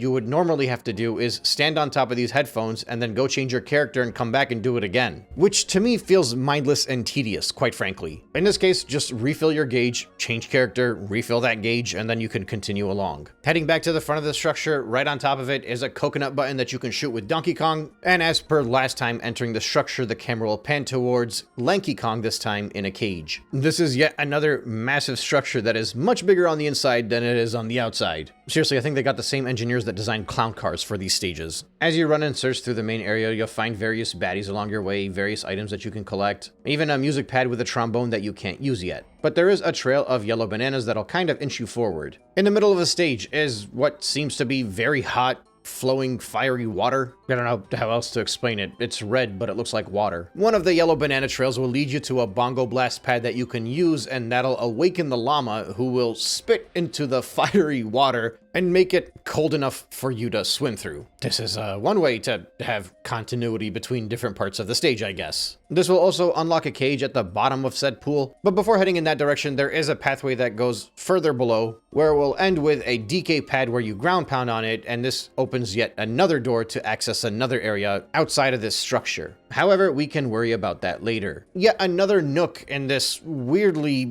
obscure area will contain a ferry that we will come back to later and take a picture of, but also a tiny barrel that you can jump into and shrink down and access a whole nother section. This is a huge section. At the end of it is a tiny pad that you can ground pound onto that will bring up some platforms for you to jump through, which will of course lead you to another tiny pad that you can ground pound onto, which will bring up more platforms for you to jump through again. And after ground pounding on the next one, there will be a pathway that leads straight to the golden banana. I will admit that I actually lost a life jumping from platform to platform because it's a 90s platformer and depth perception is difficult. Keep in mind at some point in time you will have to return to this room to defeat that big Kremlin in there, because he will drop the blueprints specifically for Lanky Kong. The blue hair gives it away. And finally, jumping into the little pool, swimming into the little cage that opened up earlier, you access the hidden room that contains Lanky Kong. A few coconut shots will unlock his cage. For some reason, when I was younger, I really loved Lanky Kong. He was just so silly, and that resonated with me. I'm not going to cover the multiplayer in this game, but he was always my character of choice for those big Royal Rumbles because his long and stretchy arms were able to hit somebody from so far away. In any case, as soon as you unlock Lanky Kong, you'll notice some blue balloons in the area, which means you'll obviously have to come back to that room later once you unlock his projectile. Heading back outside the structure, you'll now notice all of the blue bananas that weren't otherwise there earlier. You can climb some palm trees to collect those, and it'll also be a good chance to go into Snide's headquarters and cash in some of those blueprints you collected. Did I mention I hate that you have to enter and exit with each character in order to do this, and I am so happy that the ROM hack at least somewhat makes this quicker. Now, once again, at this point in time, it's when I decided to go back to Jungle Japes and do the Lanky thing, and I came back shortly after with more abilities unlocked for not only Lanky, but all of my characters. And that meant that while running through Angry Aztec, in addition to collecting all of the new blue bananas, I was able to stop in the room that had a picture of a Donkey Kong barrel that I couldn't access earlier. That barrel grants you temporary invincibility, allowing you to run over the quicksand and go towards the middle platform platform where you can defeat the big enemy and grab Donkey Kong's blueprints, as well as grab the yellow bananas that were in the sinking sand. And in addition to that, continuing along now that I had blue coins, so now I was fairly equipped to run through everything else in this stage. But first, let's take a detour for the boss fight. The previous one required the use of Donkey Kong, this one's a Diddy Kong fight. You actually have to enter the tag barrel to switch to Diddy. Over here, it's a fight against this funky looking dragonfly? It's a RareWare looking boss fight if I've ever seen one. I'm not sure why all of these enemies decide to leave barrels of TNT for you to grab, but I guess you can't defeat them otherwise. You spend a lot of this fight dodging fireballs and waiting for the enemy to stand in the corner and just allow you to pick up the TNT box and throw it at him. It's a standard boss fight, there's nothing too special about it. It comes and goes about as quickly as the previous one did, and you'll be able to grab your boss key. Now, back outside, since we have Lanky Kong, we can enter that initial structure that we went through to unlock Tiny with him this time by using his grape gun. Of course, in there now you'll find all of the unique blue collectibles, and swimming in the paths of the pool down below, you'll find a trail of blue bananas to follow, and that'll take you to a room where in the center of it is a Lanky Kong pad that you can ground pound onto. Doing so will unleash one of those ugly birds that we saw in Donkey Kong Country that used to scream when you jump on them. And obviously this is your chance for some target practice. Once you shoot the bird a few times, you'll be able to collect a golden banana, and it will also drain the water, which will give you access to this stage battle royale. It's a little bit harder this time around because instead of fighting beavers, you're fighting the crocodiles and they're a little bit faster. But for the most part, it should take you only 1 or 2 attempts to get through. It's just that general progression going through the stage to get the next crown. After that, there's really nothing else in that specific structure until you unlock Chunky. So you can move on to the next segment of the stage, grabbing all of the new blue collectibles along your way. Back out here in the giant second open area, there's an elevated platform off to the side with 4 gongs, 1 in each corner. You know the drill, take Diddy Kong and slam his head into each one of them. This will bring out a new tall structure that you're meant to go and grab the jetpack in order to fly on top of. Doing so will grant you a golden banana, and it will also reveal a saxophone pad at the bottom of the temple. But before heading to that, we can go back to the other larger structure that we never accessed yet. Traversing this area for the first time will give you collectibles for pretty much every Kong as you work your way upwards. It's once again a showcase for just how great the Romhack is. And I am sorry, but I'm going to continue to repeat that sentiment. It just makes the game flow much better. But now that Lanky is a little bit more powerful, we can return to the area where we unlocked him, because now with his ability to play the trombone, we can move forward.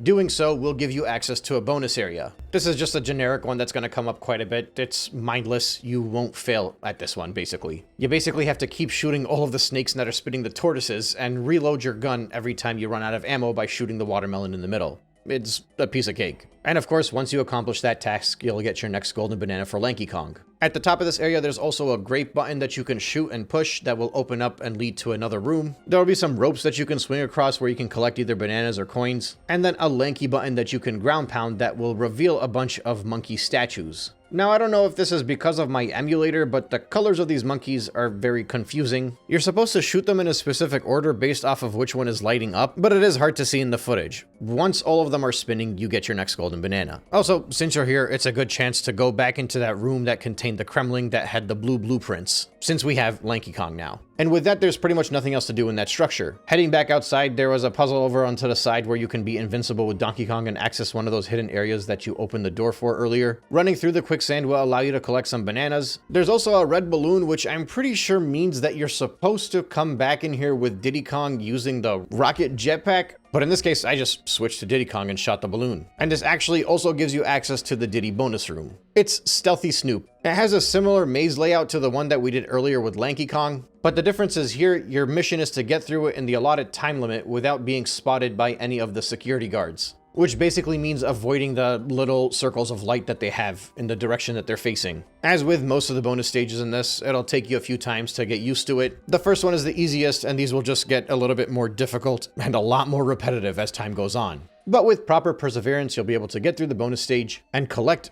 Donkey Kong's bonus banana. Yeah, it makes sense. I think it was technically supposed to be his bonus stage, but I did it with Diddy. Now, this is the point in time where I actually opted to leave the stage in order to move forward. I used the boss key to unlock another door in K. Lumsey's cage, which gave me access to Frantic Factory. Going through that massive thing is a whole other discussion we'll go through eventually, but I did unlock Chunky. I also used this time to power up some of my characters. I unlocked more things in the game. I found more golden bananas that were hidden away in the hub world, cashed in a whole bunch of my blueprints that I had collected, had to do one of these dumb bonus rooms that require like a chance time roulette thing. Look, I play a lot of Mario Party, but even I struggled with this sometimes. I think part of the issue here is the fact that you're emulating on original hardware. This might be a little bit easier. That point will actually come up in a further discussion with another bonus room. But yeah, this is just another bonus room that's going to reappear all throughout the game. And likewise, using Chuny Kong's ability to lift giant boulders, I was able to access one of the Hub World's Battle Royale stages. And of course, the main reason I'm talking about this detour is because this is when I went to the island that contained a tiny barrel that you can jump into, which gives you access to the fairy structure, and when you go in there and speak to the giant fairy, she will give you the camera so that you can take pictures of all the fairies. Just like with Jungle Japes, by the end of this massive detour, I had gone through a very significant portion of the game, unlocking most abilities, going through most of the stages, and coming back much more seasoned with Chuny Kong, with a whole lot of golden bananas collected, with a lot of hours wasted trying to complete the Donkey Kong arcade minigame, which we'll get to in Frantic Factory, and ready to wrap up Angry Aztec. Finally, running through it this time, you're able to shoot the pineapple door that you've passed by quite a few times.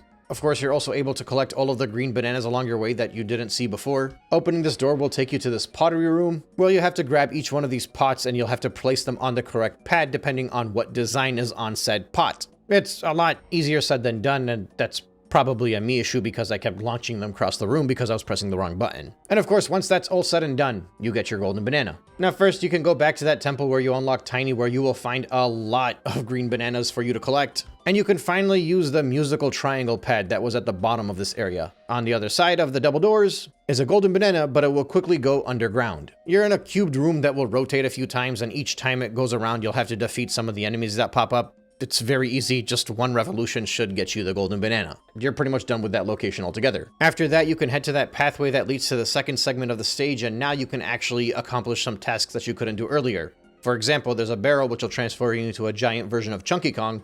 Ground pounding on this massive table that you've been passing by a bunch of times will activate a mechanism that will lift the huge cage on the other side of this hallway. But when you run to the cage, it's back down again. And of course, just across the massive cage is a huge boulder. So it's obviously one of those puzzles where you have to transform into the giant version of Chuny Kong, go and grab the massive boulder, carry it back, place it on top of the table, place it, don't throw it like I kept doing, and that will keep the elevated cage lifted long enough for you to go ahead and enter the bonus room. I'm serious, I must have thrown this giant boulder like 6 times by accident. This is an overhead shooter where you just gotta keep firing at all the enemies as they pop up. If you get touched, you have to start over. You have unlimited ammo. It's mindless at this point. But once it's done, you get your next golden banana for Chuny Kong. Further along back out in the area, you can grab all of the new green bananas, and you can basically just finish up everything that you haven't done yet. That music pad from earlier that you can play the saxophone on, doing so will make Squawks appear, but then he'll just leave you and go away.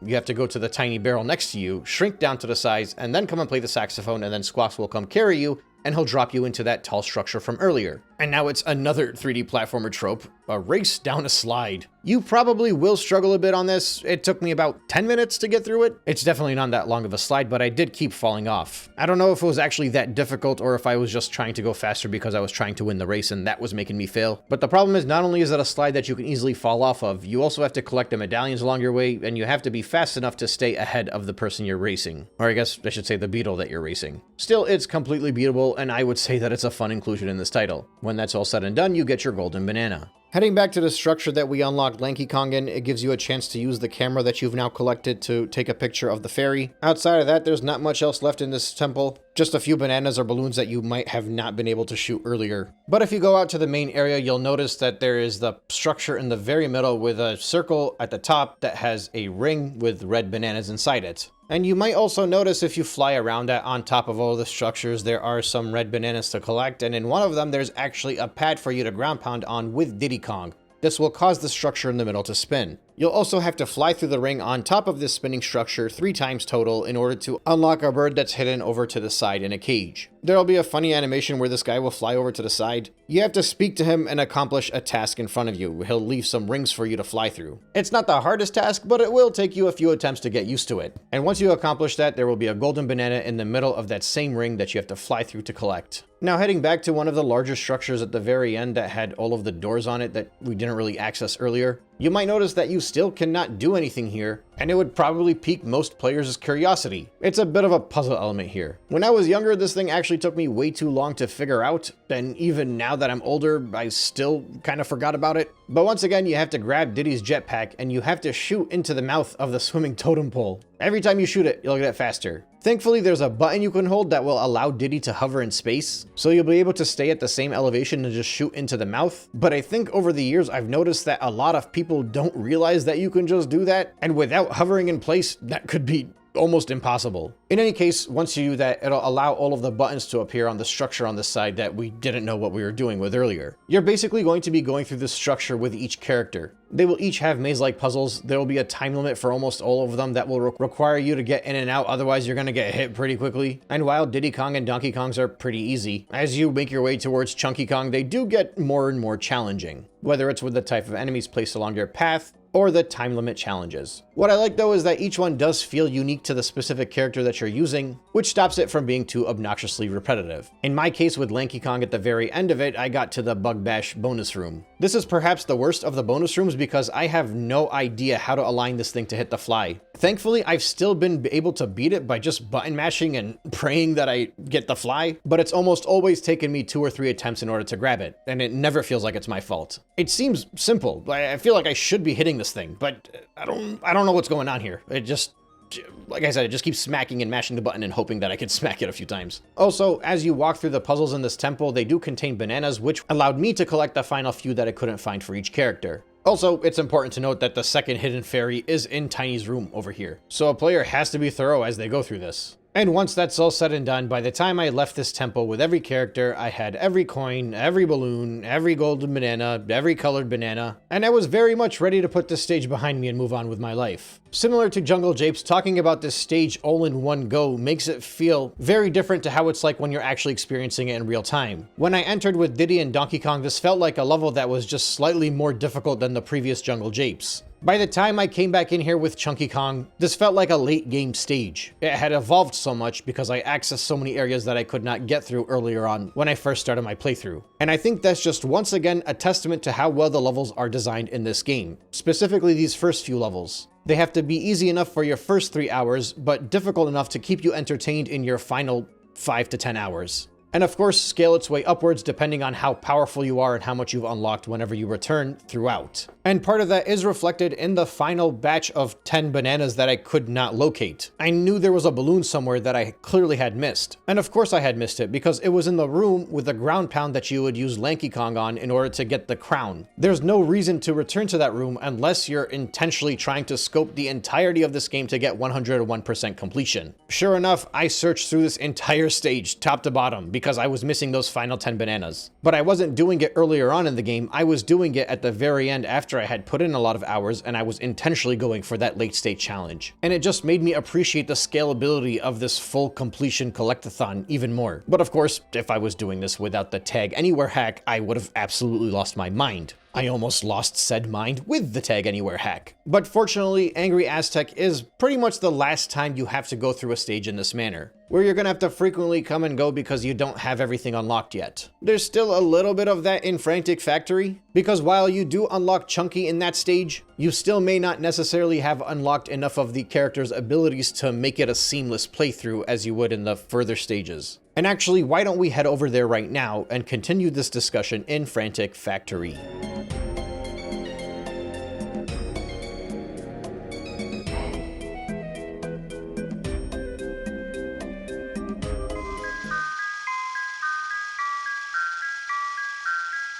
Frantic Factory is the third stage in the game. It takes place on the darker island across from the Donkey Kong island. It's an absolute crapshoot in many ways, and it could not be better named. If I was to retrace my experience through Frantic Factory the way I did Jungle Japes and Angry Aztec, we'd be sitting here for 3 hours. So this is where I'm going to streamline the experience. I'm not going to skip any bananas, but there'll be a lot less of a discussion about moving on to the next stage and powering up and then coming back. By now, I feel like I've broken that whole concept down enough for you in the first 2 stages, and quite frankly, most of Frantic Factory can be completed the first time you enter it. This stage is massive. I don't necessarily know if it's bigger than every other stage in the game, but it definitely feels like it. It's entirely possible this is because many of the rooms and the hallways and the challenges look repetitive, but I know for me when I get to Frantic Factory, that's when the game really starts to take off. Hands are no longer being held. The Kongs are all available to use. And it's time to hunker down and not only face all of the upcoming platforming challenges, but also really put your searching and problem-solving skills to the test. As soon as you enter Frantic Factory, you will see Chunky hanging in a cage. And then the camera will pan and you'll realize just how many twists and turns and different rooms are in this factory. Thankfully, they are generous with the teleportation pads, and the stage does kind of inch you towards the way you need to go by forcing you to ground pound a hidden pad that'll lead you to an area below. Traversal around this stage kind of reminds me of those old play places, or like a children's play center. There's a lot of climbing, a lot of dropping down, random landings that you can stand on to collect some bananas and look out into the window to see a certain location that you might not be able to access yet. And of course, every time you look through one of these windows, you see like the bananas that you eventually want to grab, and you're like,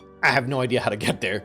And as time goes on, you'll notice that if you just follow through the different hallways, you'll eventually cover everything. But when you're actually going through the first time, it can be very intimidating. When you continue along the pathway, you'll find yourself at the lower level of a giant room. I'm gonna call this an engine room. It says production. Down here, you'll be able to grab Diddy's blueprints, and you'll also find a bunch of character pads that you can ground pound on, but until you unlock all of your abilities, you can't actually do anything here. So I'm gonna cover this room once we unlock Chunky. In the next room, you'll find a Donkey Kong pad that'll blast you off so you can do a barrel bonus area. Going through this summons a lever in front of an arcade machine. Yeah, I'll get to that later. If you look around in the room you're currently standing in, you can ground pound another pad that will open a gate that you can access earlier on. And climbing upwards will also take you towards a room that contains not only Cranky's lab, but also Candy's music store. And there are obviously collectibles along the way as well. Also, I think this is when the balloons start to get pretty evasive. Stopping by Cranky Kong over here will be very important because this is where you get the ability to pull the lever. And if you can't pull a lever, you can't activate the factory. So this is crucial to the stage. Because apparently,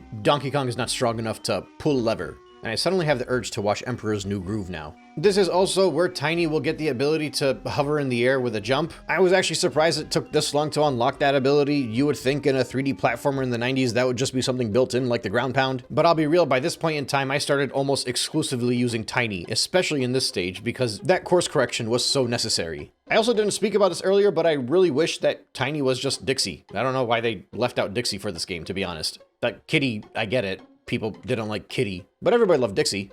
Anyway, Lanky also gets the ability to inflate into a balloon, and that'll kind of be a whole other floaty, context-sensitive thing that you can do. And likewise with Diddy, you'll get this spring jump that he can do that's activated by walking over a pad that has his face on it. Once again, many of these are very reminiscent of what we did in Banjo-Kazooie. The physics behind the spring jump in itself feels the exact same as the one from Banjo. Now going back into the previous room that had the Donkey Kong pad in the middle of it, if you follow the blue bananas towards the side where they go up a steep platform, you can actually ground pound, and that's how you free Chunky. And it's also how you grab Lanky's first golden banana. And at this far along in the game, I think for me it was a little over 4 hours, I had all of the Kong buddies, I had most of their abilities, save for Chunky obviously, but I would be unlocking that as I go along. And I would say we're close to like 90 to 95% done with the whole convoluted mess that would occur in this game if you were backtracking back and forth because of the various Kongs you have to unlock. That's not bad considering it's a third stage, but also it was a much better experience because of the Tag Anywhere hack, of course. This point in time, at around 4.5 hours in, is effectively when the game really started to feel like a Banjo sequel to me. And look, as much as I love Donkey Kong 64, I adore Banjo-Kazooie just as much. So when I say it started to feel like a Banjo-Kazooie sequel, that's the highest praise that I can give. Now as you continue along your path, you'll quickly find the enemy that will give you Tiny's blueprints. You can also take advantage of the early green coins that you find and go visit Cranky's lab to get Chunky's first big attack, which is the transformation that makes him giant. Unfortunately, I was 1 green coin shy of getting the triangle, so I did have to come back for that. In the same room you freed Chunky in, you also get a chance to use Diddy's spring jump for the first time to collect some red coins. Moving along to the next area, you get to a room where there's a table with the 5 teleporter on it, and on top of it are some red bananas. And right next to that is the Donkey Kong arcade machine. The time that I spent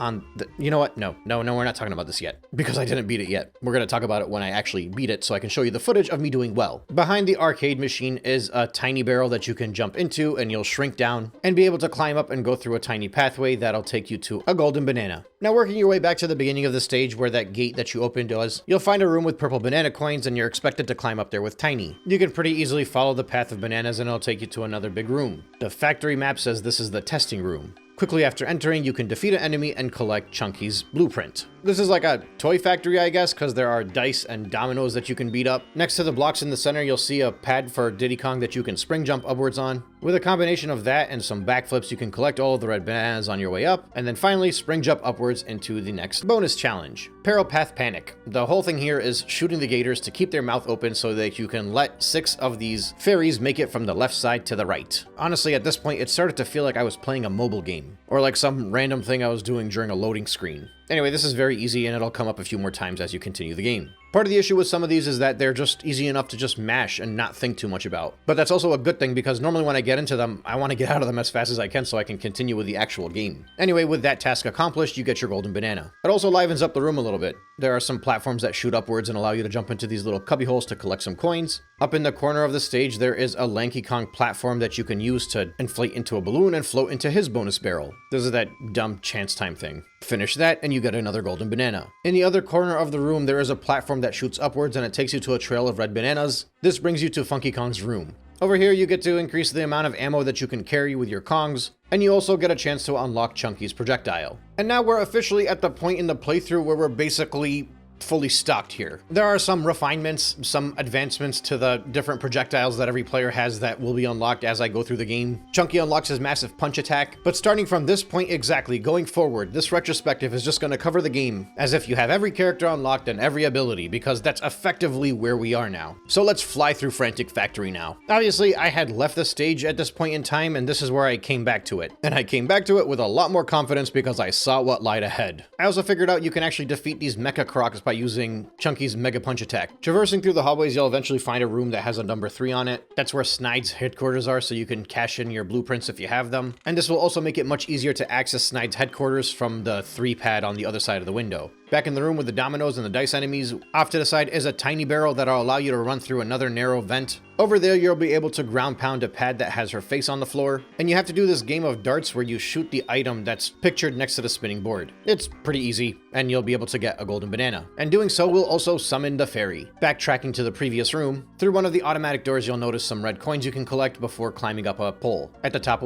coins will be blue. And sure enough, when you go through that door, you'll find a bunch of blue bananas. This will lead to a room that's closed off with some glass, but directly in front of it is a trombone pad. Play the music and enter this room with Lanky. You have to do this little game of Simon Says. Easy enough, it's a typical challenge from most platformers.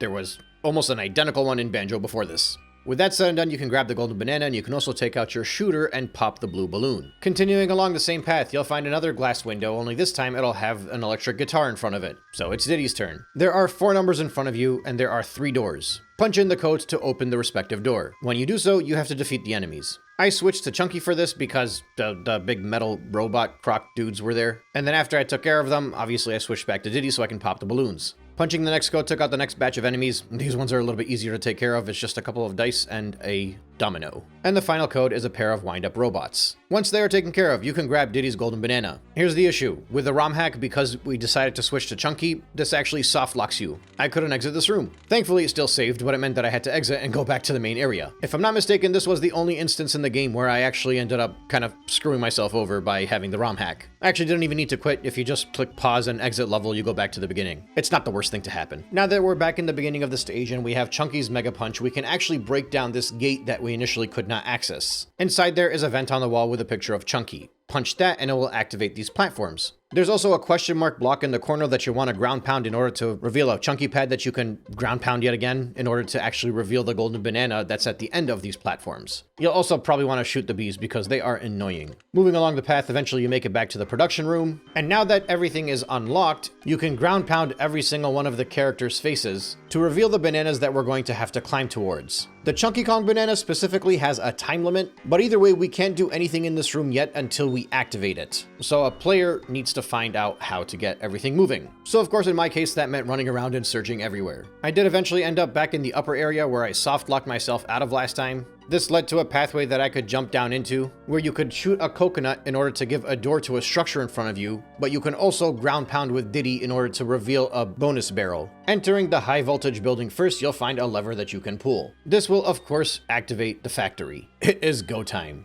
This will also give you Donkey Kong's first golden banana too, mind you. Finally, you can enter his bonus room and we get to Beaver Bother. Alright, so here's the thing with this one. I thought you were supposed to just keep trying to chase the beavers in order to get them to fall in the hole. That's effectively what your mission is. You're supposed to run around with this claptrap and bark at them. Apparently, you're not supposed to charge directly towards them or attack them or anything. You're supposed to kind of scare them into the hole. It's very finicky and it never works the way you want it to, and I think there is an element of RNG to this. But the tactic that I found worked best for me was to just keep running in circles around the beavers, and then hopefully, if I get lucky, when they get close to the circle, they fall in. Once I figured that out, this bonus room became pretty much as mindless and simple as the rest of them. As per usual, you might fail 1 or 2 times, but once you know what to do, it's very much accomplishable. As you probably have guessed by now, I find myself frequently at odds of whether or not I like these bonus stuff. On one hand, they're for the most part inoffensive, and you go through them pretty quickly, and there is a little bit of charm to them. On the other hand, there's already so much jam-packed into this game that I could have done without them. Anytime I got to one of these bonus barrels, I wish I just got the golden banana and moved on. I think there could be a bit of balance if there was like 1/4 or 1/3 that the amount that they have available. But yeah, definitely considering that this is only the 3rd stage of the game, I already started to feel like they were kind of slowing down the pace. And it's slowing down a pace that's already jam-packed, and this is with me playing it in a much more efficient manner. Still, I can't say I fully dislike them, because they do spice things up a bit. I just feel like there's a little bit too many of them, and it gets too repetitive. Now, finally, we're back in the production room, and there's actually now a door that you can enter into the big engine, or furnace, whatever it is, in the middle. And just right inside it is a barrel that'll allow you to be invincible with Donkey Kong. This will let you run through the conveyor belt with the compressors without worrying about taking damage. There is a very strangely placed blue balloon for Lanky over here. I swear I tried aiming at this thing and I could not hit it. And the only way that it worked for me was to just go in there and just keep jumping and hitting the shoot button and praying that I would hit it. And it actually worked pretty quickly. It's a very random location for a balloon, is all I'm saying. Either way, going through this whole segment at the very end has a golden banana waiting for you to collect for Donkey Kong, and then you can just run back out into the main area of the production room. And now you can actually take on this challenge, because with the room activated, the platform that takes you up to it is now moving. So again, a very big reason why this stage is hated by many is because they have to do this same challenge over and over again, since each one of the characters has a different thing they need to reach. But when you're using the Tag Anywhere hack, you can just pick Tiny, use her to get yourself all the way up there, and then if you can make it there fast enough with Chunky, you can grab his golden banana. Now, due to the nature of the Chunky challenge being as difficult as it is in the time limit, I did fail the first time. But it was as easy as going back down there, ground pounding again, running up with Tiny, and since I was up there the first time when time ran out, I already grabbed a bunch of the collectibles. So effectively this takes us from having multiple challenges, one for each character, to just 2 basic ones. One time is the speed run, that's where you're running up there to grab Chunky's banana, which I accomplished with 1 second to spare, and then really the second challenge is grabbing all of the collectibles on this machine, while you're working your way around to grab the golden bananas for the other characters. Now in fairness, there is a tag barrel after you collect Chunky's golden banana, but you would kind of have to know that ahead of time. If you did, in theory, you could go through this only 1 time, where you make it to the top with Chunky and then head over and grab the tag barrel, but it's still not as effective and not as efficient as just using the Tag Anywhere hack, which I gotta say really makes this game way more enjoyable, if I have not made that effectively clear every 20 minutes already. So after you grab all of Chunky's stuff, you can move on to the next segment, use Lanky Kong, grab his blue coins on these platforms that rise and fall, shoot some balloons, make your way across this mini bridge, and collect Diddy's golden banana. And just beyond that, there's a little platform where you can kill this guy and take the blueprints for Donkey. Jumping back up and switching to Lanky, you can do the orangutan and work your way up this very narrow path in order to grab his golden banana. And then you can just simply switch to Tiny and jump and hover your way back down to where you needed to go on the conveyor belt with her. Running through the conveyor belts will eventually lead you to her bonus room, the Crazy Kong Clamor. Basically, the screen goes dark and then you have the 5 Kongs in front of you, as well as the golden banana, and you have to shoot it 10 times. Like I said, carnival games. Quickly finish that and you get Tiny's golden banana. Okay, let's go back to the Donkey Kong arcade.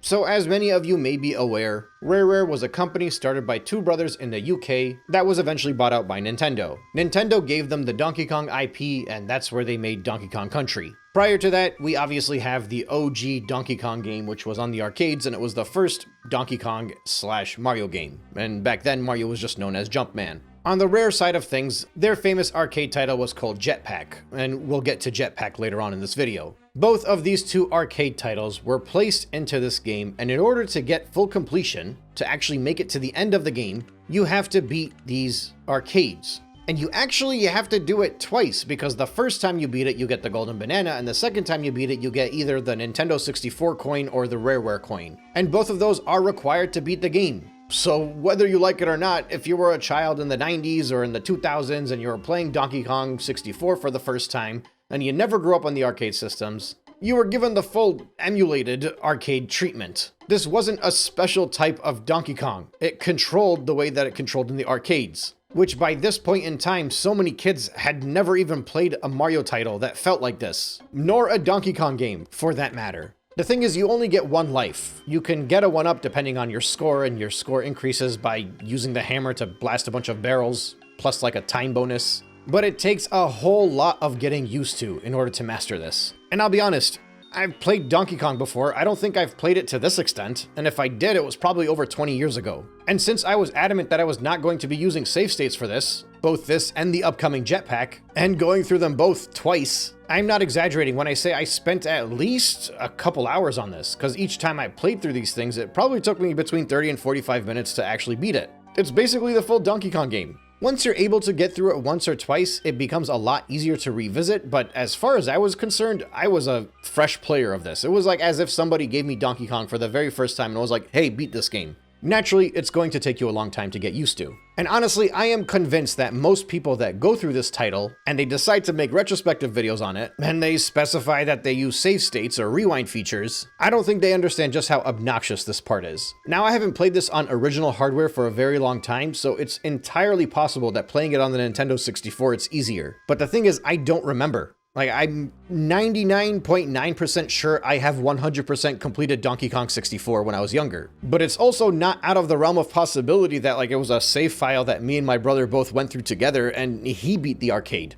Or maybe it was just one of those things that I spent a lot of times doing when I was like 10 or 11 years old, and I have no memory of it. Like, I knew it was in the game, but I don't remember it being this difficult. So maybe it is an emulation issue. That being said, I don't really hate its inclusion. I'm more annoyed by it because, you know, you're trying to make a retrospective video that's a few hours long and you're spending way too much time capturing footage of trying to beat these dumb arcade classics so you can fully complete the title. But like, if I was just playing this game casually and not trying to beat it so that I can produce this long retrospective for you guys, I don't think I would necessarily hate it. But I just kind of wish it was tweaked.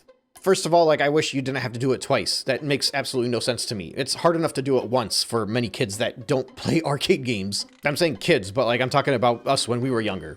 Right now, I think mostly adults are revisiting Donkey Kong, if anything. But even more than that, I kind of wish they were a little bit more generous on the life count. I know they're trying to give you the authentic arcade experience, but this is a Nintendo 64 game, not an arcade game. If I wanted to play Donkey Kong on the arcade, I would be playing Donkey Kong on the arcade. That being said, it's a fun memory, I suppose. Once that's all taken care of, you get your golden banana. God, how is this segment already at 20 minutes and I actually flew through it faster than I went through the other ones? Frantic Factory. Now, Squawks will immediately tell you after you beat it the first time that if you do it again, you get the Nintendo 64 coin, but I left this for later. I was so fed up with it. I tried a couple times and lost, and I was like, screw it, I'm not doing this right now. Exiting the room and moving along down the hallway, you eventually make it to a gate that you can punch down with Chunky. This will give you some of his coins to collect as well as a bonus barrel. You have to run through one of these mazes and collect all of the hidden coins as well as run towards the finish line before the time runs out. Pretty easy. I finished with plenty of time to spare. Working your way back upwards, if you go back to the room that had Funky, the fairy that we spawned earlier was now available to be taken a picture of, so you can do that. And then make your way back to the top level, which is called the testing area. One of the doors up here will have a trail of purple bananas. Following that will lead to a tiny barrel, as well as a Donkey Kong lever that you can pull, which will remove some grates on the floor back in the main hallway. Using the tiny barrel, you can run to do this RC race. This whole challenge feels similar to the minecart stuff. You need to collect the coins, go through the speed bursts, and be fast enough to beat the opponent. There is quite a bit of skill involved here. It's not that hard, you should be able to finish it within 2 or 3 attempts. It's definitely not going to be nearly as challenging as the slide race we did earlier. You also get little missiles and projectiles that you can use to blast the other car out of the way if it gets in front of you. It's good fun, like more Mario Party minigames. Once that's accomplished, you get your golden banana. Back in the main upper hallway with the grate removed, you can now access the Crown Battle Royale room. They put you against some of the big guys here, so it is in your best interest to use Chunky, in my opinion. I still prefer Lanky Kong because you can kind of stand in the middle and just keep swinging your arms around.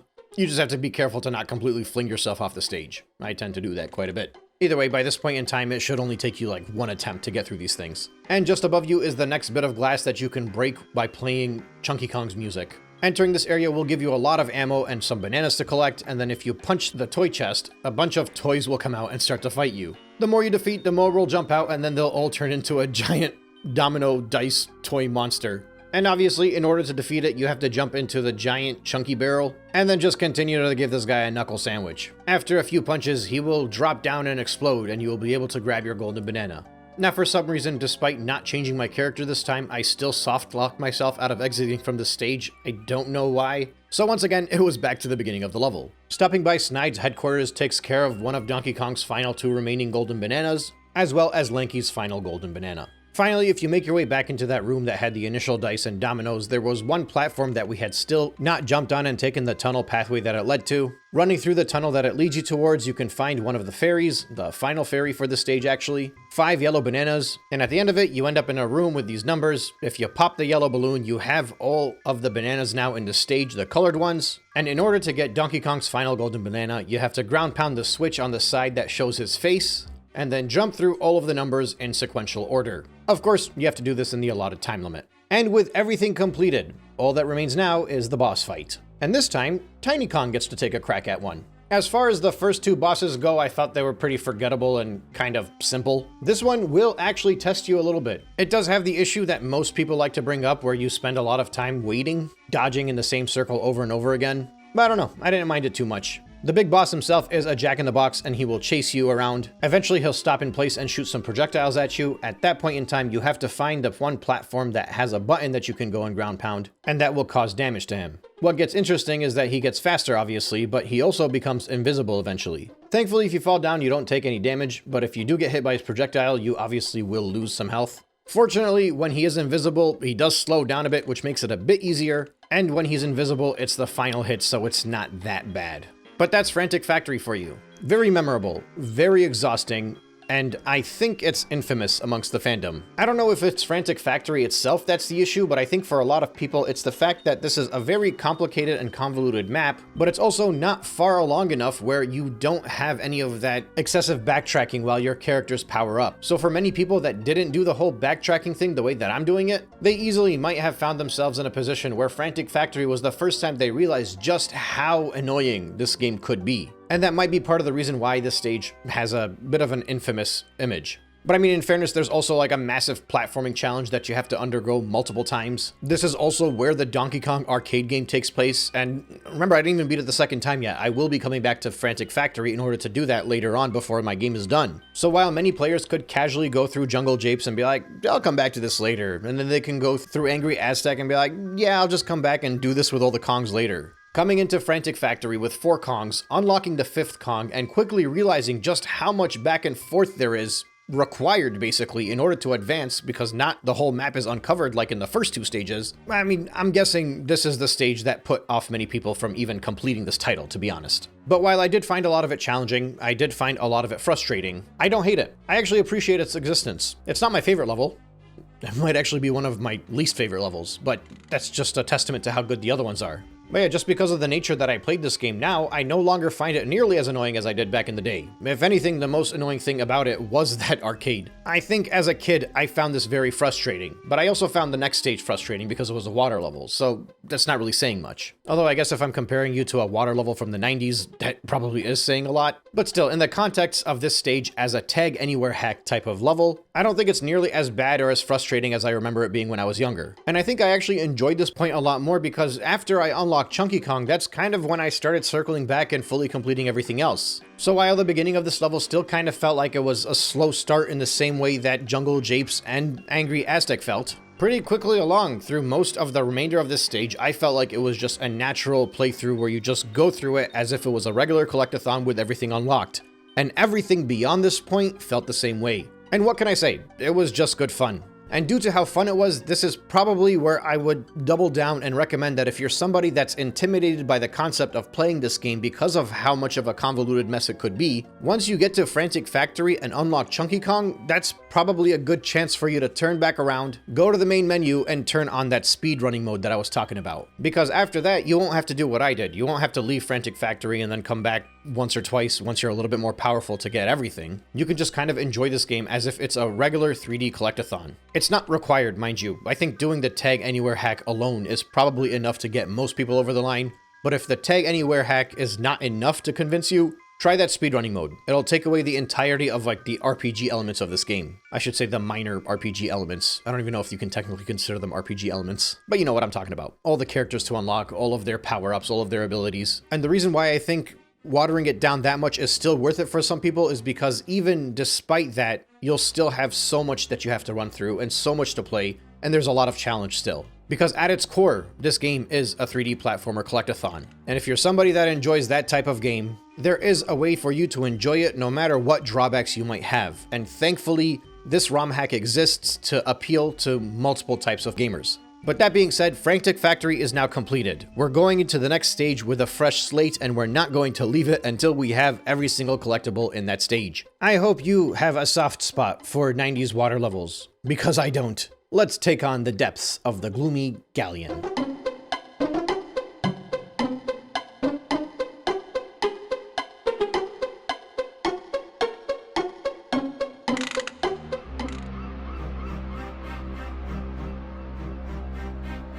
Believe it or not, as far as 90s swimming controls go, DK64 is pretty good. Turns out our simian friends were able to figure out swimming underwater much better than the bear and bird duo could. To put it simple, it feels a lot more responsive in here, and there's a little bit less of a reliance on precision, as well as a lack of an air meter, so you could take your time going through everything. That alone actually fixes most of my issues with water stages in general. Now, I still wouldn't necessarily say I would prefer this level over other stages. I wouldn't necessarily say it's one of my favorite ones in the game, but in comparison to water levels that I've experienced on the Nintendo 64, the experience of going through this one definitely ranks as one of the more positive ones. Now, in order to access Galleon, you actually have to swim under the water in DK Isle. As you're splashing around down there, you'll find an entrance that will lead you towards the room that takes you towards Galleon. And of course, there's some usual stuff like random collectibles, golden bananas, blueprints that you can grab prior to entering the stage. But we don't want to talk about that. We want to see what's going on in Gloomy Galleon. Now, as per usual, entering the stage, you just start off with a long tunnel with a few branching paths along to the side. Each of those paths will have a trail of bananas that you could follow, and you can obviously pick and choose what order you'd like to go in. There'll also be some gates blocking off entrances, and a guy with a giant club that's very obnoxious. These gates can be opened with the shooters, obviously, but there's a certain path along to the side that takes you towards the wreckage of a ship. Following along beneath the ship, you enter an area that has 3 different treasure chests, as well as these crocs and TNT barrels that are very annoying when they run into you. But back outside this room, you can also jump into a cannon which will shoot you up into the crow's nest of the ship where you can swing across on these ropes. And that will lead you towards the enemy that you have to defeat in order to grab Tiny's blueprints. You also need to carefully grab some bananas too, both for Tiny and Chunky. Now, just off to the side, there's another segment of a ship with a cannon in front of it, and this one will blast you upwards where you can access Cranky's lab. Just below it is a cage that you can actually knock down with Chuny Kong, and there are some blue balloons that you can pop before taking off the next Royal Rumble challenge. Just a quick note, remember this is stage number 4 now. Earlier on in the game, there were many moments where they would kind of guide you towards the path that you should take by using those specific colored bananas with the Kong. As they got further along into the game, they intentionally started to screw with you. They put a cage door that you need to knock down with Chuny Kong, and instead of putting 2 green balloons there, they put blue ones, so that you have to go back, grab Lanky Kong, and come back. This is like really bad stage design, in my opinion. It feels like it goes against the conventions of a platformer. Anyway, the little rumble that takes place is pretty easy, obviously. It's nothing new. There are more critters now. As per usual, you just have to survive and you get the crown. And of course, back into the room with the treasure chests, all you really have to do is use Chunky's punch and you'll be able to grab the golden banana. The other 2 treasure chests are useful. One of them will restock your music ammo, and the other one will release the first fairy of this stage. This first branched off path is effectively completed now, and you can run back to the other area you started in. Jumping through the door that you shot the coconuts with Donkey Kong in to open up brings you to what I would consider the actual main area of this stage. You enter a giant body of water, but right in front of you, you'll notice an up arrow. If you swim into that, it'll increase the water level, which will allow you to access the platform just above you. Over here sits the lighthouse, and there are a few challenges you can do here. The first thing you can do is ground pound this button that has Donkey Kong's face, which allows you to climb into the lighthouse. And when you get in there, you can climb upwards, grab some bananas, do some minor platforming, use Tiny if you need her. Obviously swapping to DK to collect all the yellow bananas because that's all that exists over here. And while the platforms will get a little bit quicker, it should still be easy enough for you to make your way all the way to the top and pull the lever.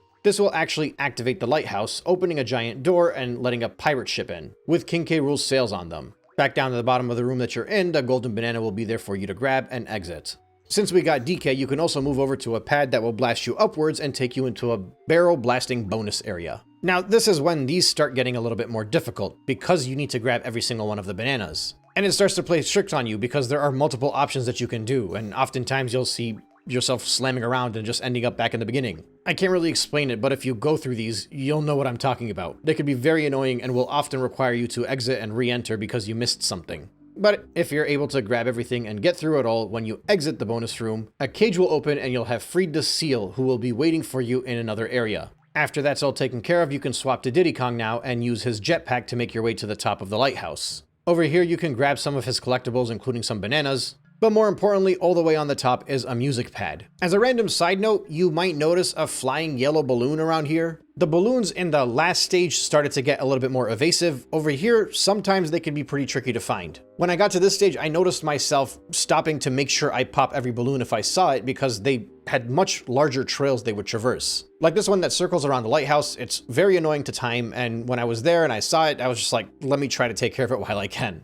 I think I was watching a retrospective for Some Call Me Johnny, and I distinctly remember him talking about how annoying the balloons were because he's like, I'm missing 10 bananas and it's gotta be a balloon somewhere. That kind of stuck with me, and it made me really prioritize popping balloons whenever I could see them, even if it means going out of my way and stopping what I was doing altogether. But anyway, tangent aside, fly back up there, play the guitar. A giant robotic fish will come out from beneath the depths of the galleon, and there will be a timer just over a minute and a half long.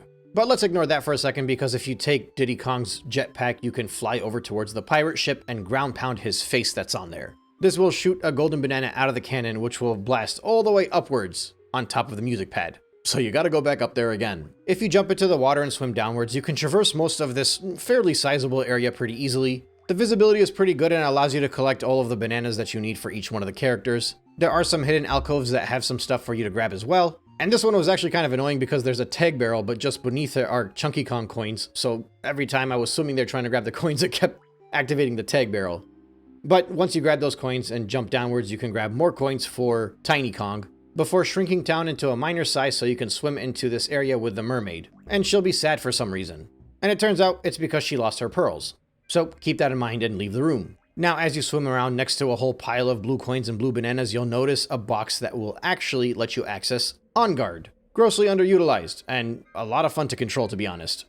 Use him to slam into all of these treasure chests around here, and in each one of those treasure chests will be some collectibles, mostly blue bananas. Similar to Rambi, you cannot grab the collectibles. I think that's kind of dumb. They are exclusive to Lanky Kong, but the cool thing is at the very bottom, there is a treasure chest that you can blast open, and that will actually contain a golden banana, which once again is for Lanky Kong. And then once you grab that, you can go back up there and swim and collect all of the blue bananas that you freed with On Guard. Now, another cool thing you can do with On Guard is break open this door, which will give you access to some more goodies as well as the entrance towards the boss stage, but it's not really worth going at the boss fight just yet. You need more bananas. Off to the side are some bananas for Tiny Kong as well as Snide's hideout, so you can cash in the blueprints that you got, and then you can actually leave this area for now. Going back to that initial route where we used the peanuts to break open the cage, you can ground pound a switch that has Lanky Kong's face on it, and then a timer will come up and you can swim into this next area where off to the left you can enter this ship. In here there will be some blue bananas, there will be an On Guard for you to swim with, miscellaneous banana coins to grab with Lanky, and a little tunnel that you can swim through that will lead you to the golden banana.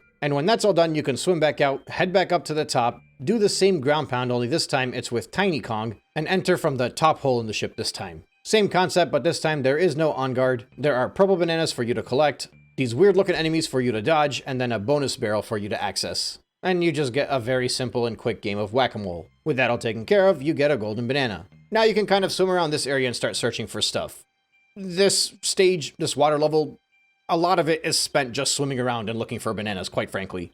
It's not necessarily a bad thing, but it takes a lot of time to play and very little time for me to narrate or review. That's really it. Just swimming around and grabbing bananas. Eventually, in the main area, you'll find another segment of a broken down pirate ship, and there's On Guard available for you to transform into. Once again, you can swim around and destroy random treasure chests. Going deep into this corner in the side, you can actually find a tiny barrel, so if you were to switch to her, you could shrink and swim into this tiny opening. This will lead you to another bonus room. It's another one of those bug bashers. I mentioned I hate these things, right? Yeah, let's move on. With the golden banana collected, there is not much else to do in this room, so you can quickly make your exit. You can continue just swimming around and finding different nooks and crannies to grab more collectibles. Go back up and grab on guard so you can smash the remainder of the treasure chest that you left earlier. And then if you swim upwards, you'll notice a long tunnel. At the end of it is a cage that says DK. You'll have to come back to it later. You'll also eventually get to that grate where the mechanical fish came from, so now we know when we go back and activate that thing again, this is where you need to swim to with Diddy Kong. Like I said, a lot of this stage is just swimming around and getting familiar with everything and then going back and accomplishing the tasks that you figured out initially. Back up on the surface, you'll see a seal floating on the door. He's looking for Donkey Kong, because Donkey Kong's the one that saved him. Transforming into Donkey Kong will give you access to this race against the seal. I found this one to be a little bit more fun than the other ones that we were doing with the minecart. It's more similar to the slide race than like the RC car race. And I think it's because you have a lot more control of your character, obviously. And the track and the visuals and the setting is just a little bit more entertaining than like the typical minecart in a cave. In any case, once you win, you accomplish the task and you get your golden banana. Now, if you head back towards the section with the pirate ship, you'll notice that there's a platform that you can no longer stand on because the water level is too high. This is where you want to actually bring that water level back down a little bit. Entering that alcove will allow you to beat one of the enemies that will give you Diddy's blueprints, as well as play a triangle. This will create a 1 minute long timer where you have to go all the way to the other side of the stage where On Guard was and access the pirate ship below him. Which seems like it would be way harder to do than it actually is, but once you know the layout of the stage, it gets easier. Entering this pirate ship will give you access to the next bonus barrel. It's another chance time barrel. Took me a couple tries, but I got through it and got the golden banana. Now, if you swim back out to this area to the side, you'll notice Fungi Kong. Right next to him is this plant that you can stand on top of, which has every single instrument on it. And it's surrounded by collectibles and balloons for everybody, including Chuny Kong's blueprints. I love the Tag Anywhere hack. I would hate to have to go and come back for this every single time. Now, aside from grabbing all of the balloons, you are going to be repeating a similar challenge quite a few times. You play your instrument and you swim over to that pirate ship and you access the door that you just opened. Each character gets one of these and it's all the same idea. You swim inside there, you get to a bonus barrel or collect some bananas, and you go back out and do it all again. For Diddy Kong, it's a splish splash bonus, which you gotta go inside and collect all of the coins in there. For Lanky Kong, in addition to all of the blue bananas that you can grab and the blue banana coins, there is a golden banana that's just sitting right on top of the bed waiting for him. Tiny Kong has a bit of a larger room to go through, and there is a picture of a fairy for her to take through the cage. And of course, the golden banana will be waiting for her in one of the cells. Next up is DK. He's in a larger open space, and he'll find in one of the corners hidden in a cell is a bonus barrel. After that was all said and done, I decided to go back to the lighthouse so I can go back and try that challenge where you have the 90-second timer on top of the lighthouse in order to access the mechanical fish. So you actually need to swim into the fish's mouth, which is annoying because it opens and closes. I was right there. I didn't enter, so I had to go back and do this a second time. Thankfully, upon my retry, I was able to enter the fish's mouth. You're basically in an engine room here. There are going to be 3 things you have to shoot, which is the heart of the mechanical fish. The fan will be blocking them, and when it stops moving, that's your chance to unload as many peanuts onto the weak points in the allotted time, and you actually do have a time limit to get through all of this. And if you fail, you actually have to go back and do it all again. I'm talking going all the way back to the lighthouse and getting back and swimming to the fish's mouth. Fortunately, this is when I realized that there was a teleportation pad just right next to you, so it's not all that annoying. The more you know. The second time around, I was able to break the fish's heart, and I got my golden banana. Now, the next thing that I had finally realized is that you're supposed to use On Guard to jump up above the water and jump through that star that says DK on it. I did it once earlier and it did nothing. I should have known that I was playing a 90s 3D platformer and one time is never enough. You gotta go and do it 3 times. After you do that, that actually opens up the cage that was in that tunnel. Which makes sense because when we swam into the first time, it did say DK on it, so I probably should have known this. Oops. When you do enter the room, in addition to collecting the random stuff that's all around the ground as well as shooting a few balloons, you'll notice a couple of platforms at the base of 2 different structures. One of them will allow you to use Diddy to use his spring jump to get upwards, and on your way up there you'll actually find Donkey Kong's blueprints, and all the way at the very top is a bonus barrel. This time it's Stealthy Snoop again, and it's a little bit more difficult than last time, but you should still be able to finish it in 1 try. With that taken care of and the golden banana received, you can actually jump over to the platform on the other side, and this time use Lanky Kong's balloon power up to move your way upwards. And of course, at the very top is another barrel. This one is a searchlight thing. You gotta shoot the claptraps while it's dark. Easy peasy, potentially a minor waste of time. Finally, when that's all taken care of, you can switch to Tiny and swim through the keyhole for the giant treasure chest that her tiny barrel is on top of. In the treasure chest, you'll be able to collect some banana coins, But more importantly, inside each of these clams' mouth is a pearl. The pearls that the mermaid was looking for. And once you grab them all, you can take your leave. And really, at this point in time, you might as well just head straight back to that mermaid. She will be ecstatic to see her pearls again. And of course, your reward will be a golden banana. Now, this is when I decided to do the boss fight since I had enough bananas for it. And this time, the fight is Lanky Kong on a speedboat against a giant porcupine. Basically, the entire strategy of this fight is to just continually move in a circle around the porcupine and go through all of the DK stars. That's really it, to be honest. You do it a whole bunch of times within the time limit, and every few rotations will be enough to power up the generator, I guess, that zaps the porcupine. I don't know why I'm saying porcupine. I mean a blowfish. I'm keeping that in there. That can be this video's jingo. If you must know, this pufferfish's name is Puff Toss. And while it is exhilarating, it's very easy to defeat. I would say that the boss fights in this game are a downgrade if you're looking back at Banjo to this one, but the difference is Banjo-Kazooie did not have any boss fights, which might actually have been for the better. I would say this is like a lateral move rather than a positive or a negative one. I guess similar to the bonus stages, I don't really hate that they're there, but if they weren't there, I don't think I would complain that much. And while the task of defeating at least these first 4 has been very mind-numbingly easy, they are memorable nonetheless.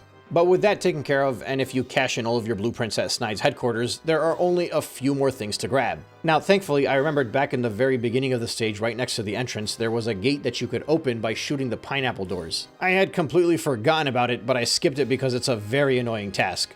So first things first, you can grab all of the collectibles and this will pretty much wrap up everybody's. I'm talking bananas and Lanky Kong's blueprints. The task here is to grab this giant cannonball, run towards the cannon on the other side of the platform, and then you have 6 shots and just over 30 seconds to shoot this target. And you're not shooting it once, you're shooting it multiple times. And it doesn't stand still. And sometimes it's all the way on the other side of the cave. I don't know how anybody accomplishes this without just a string of good luck, because there is no skill in what I'm doing here. I am shooting and praying, that's it. Feels like I'm taking a half-court shot, but I don't have the power to actually shoot as far as I want to go. The cannonball doesn't even go straight, it arches. So it's like, there's just so much against you here. The time limit, the limitation on how many you can shoot at a time. The cannonball doesn't go where you're aiming. The frickin' target is moving. You have to hit it multiple times. Some of them are across the room. And it's like every time you start over, you have to walk across the plank again, and that stupid monster that has the blueprints keeps respawning. So you can't just be like, oh, I lost, let me start over. It's like, no, you gotta go back around the room and grab the cannonball and come back and, oh, this idiot pushed you off of the thing, so you're in the water. Okay. Once you grab the golden banana, there are only a few things remaining to collect, and at this point I was searching quite a bit. Turns out on top of that pirate ship, you can actually get inside the ship by ground pounding with Chuny Kong. That gave me pretty much the rest of his stuff. Breaking down the cage in his ship, there's like this funny totem pole that has a stack of his face on there. And you just gotta keep swinging over and over again until it gives you the golden banana. But then you're dizzy because you punched yourself, I guess. And if anybody gets motion sickness, you probably should not be watching the scene. So just as a quick stock check, after visiting Snide's headquarters, there are still 15 bananas, green bananas remaining for Chuny Kong, and 10 for DK, and 10 for Diddy. Now, the annoying thing here is that I did my due diligence through this stage. I told you guys in the very beginning. But that's kind of like the problem with these water levels in general. No matter how much you search, there's more to look for. And then even if the collectible you're looking for is not in the water, you end up swimming through way more than you need to, and you traverse slower because you're swimming everywhere. Man, I really don't like water stages from the 90s. The dumb thing is these weren't necessarily even hidden in an area that I couldn't find. They were just in spots that I overlooked. Well, like, despite that ending though, I stand by what I said earlier on. As bad as this could have been, it's still okay as far as water levels are concerned. And that's like the best praise I can give a water stage. Although thinking back, I think I was a little bit too kind to the ones in Banjo-Kazooie because of the air meter and the swimming controls. Maybe I've just gone soft and the nostalgia is swimming out of me. Pun entirely intended. But look, did you see that? Did you see how easy it was to go through this stage and actually describe everything and collect everything in one go and not talking about leaving and getting this character and coming back with this and figuring out that? Like, the challenges in this stage, finding everything in and of itself was already complicated as it was, don't get me wrong. But for me at least, it's so much more fun to just be able to enter a stage and then knock everything out and move on to the next one. I realize it's, different strokes for different folks, But you don't understand, I played this game back to back from Banjo, and it just felt like such a natural evolution from that game. And obviously for the 100th time now, it's all thanks to this ROM hack. It's made Donkey Kong 64 one of my favorite collectathons. I might actually enjoy this more than Banjo now. But I might be drawing too many conclusions because we are only halfway done. The stages are not going to be getting easier, but they are going to be equally as memorable and iconic. Not least of which being the one that we'll head towards right now, Fungi Forest.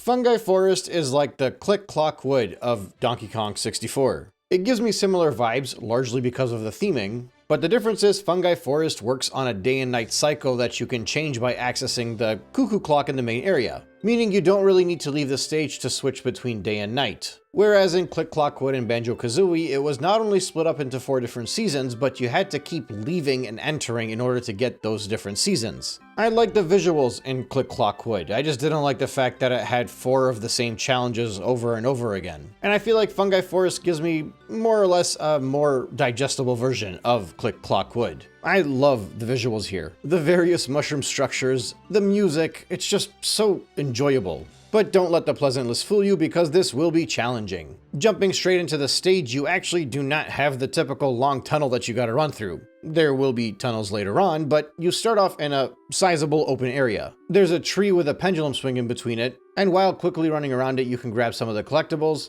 as well as activate all of the different teleportation panels. Now, the stage is pretty open and you can kind of go about it in whatever order you please. There is a well off to the side that's covered by a grate where if you ground pound with Chuny Kong, you can get beneath it. Awaiting you down there is a minecart level. This one is a lot more difficult than some of the earlier ones. You're really gonna have to plan when you speed up and slow down. You're gonna have to make sure you flick the right switches and pull the right bells. And quite frankly, it's not a short stage either, so losing and having to repeat it is annoying. However, it is nice to get it out of the way pretty early on. After a few attempts, I finally succeeded, got my golden banana, and moved on. When you exit, there's a little ravine that you can swim around to collect some bananas for Tiny Kong, and when you jump out of the water, there will be a building right in front of you. Once you enter, there will be quite a few things that you can do. Off in the distance is a box that you can ground pound with Chuny Kong in order to reveal a Donkey Kong pad. In the gate are 3 levers. These aren't numbered levers, 1, 2, and 3. There's actually a code that you pick up from Wrinkly Kong before you enter the stage. Luckily, on a whim, I decided to write it down, and when I entered the stage, sure enough, I found these levers and knew what I had to do.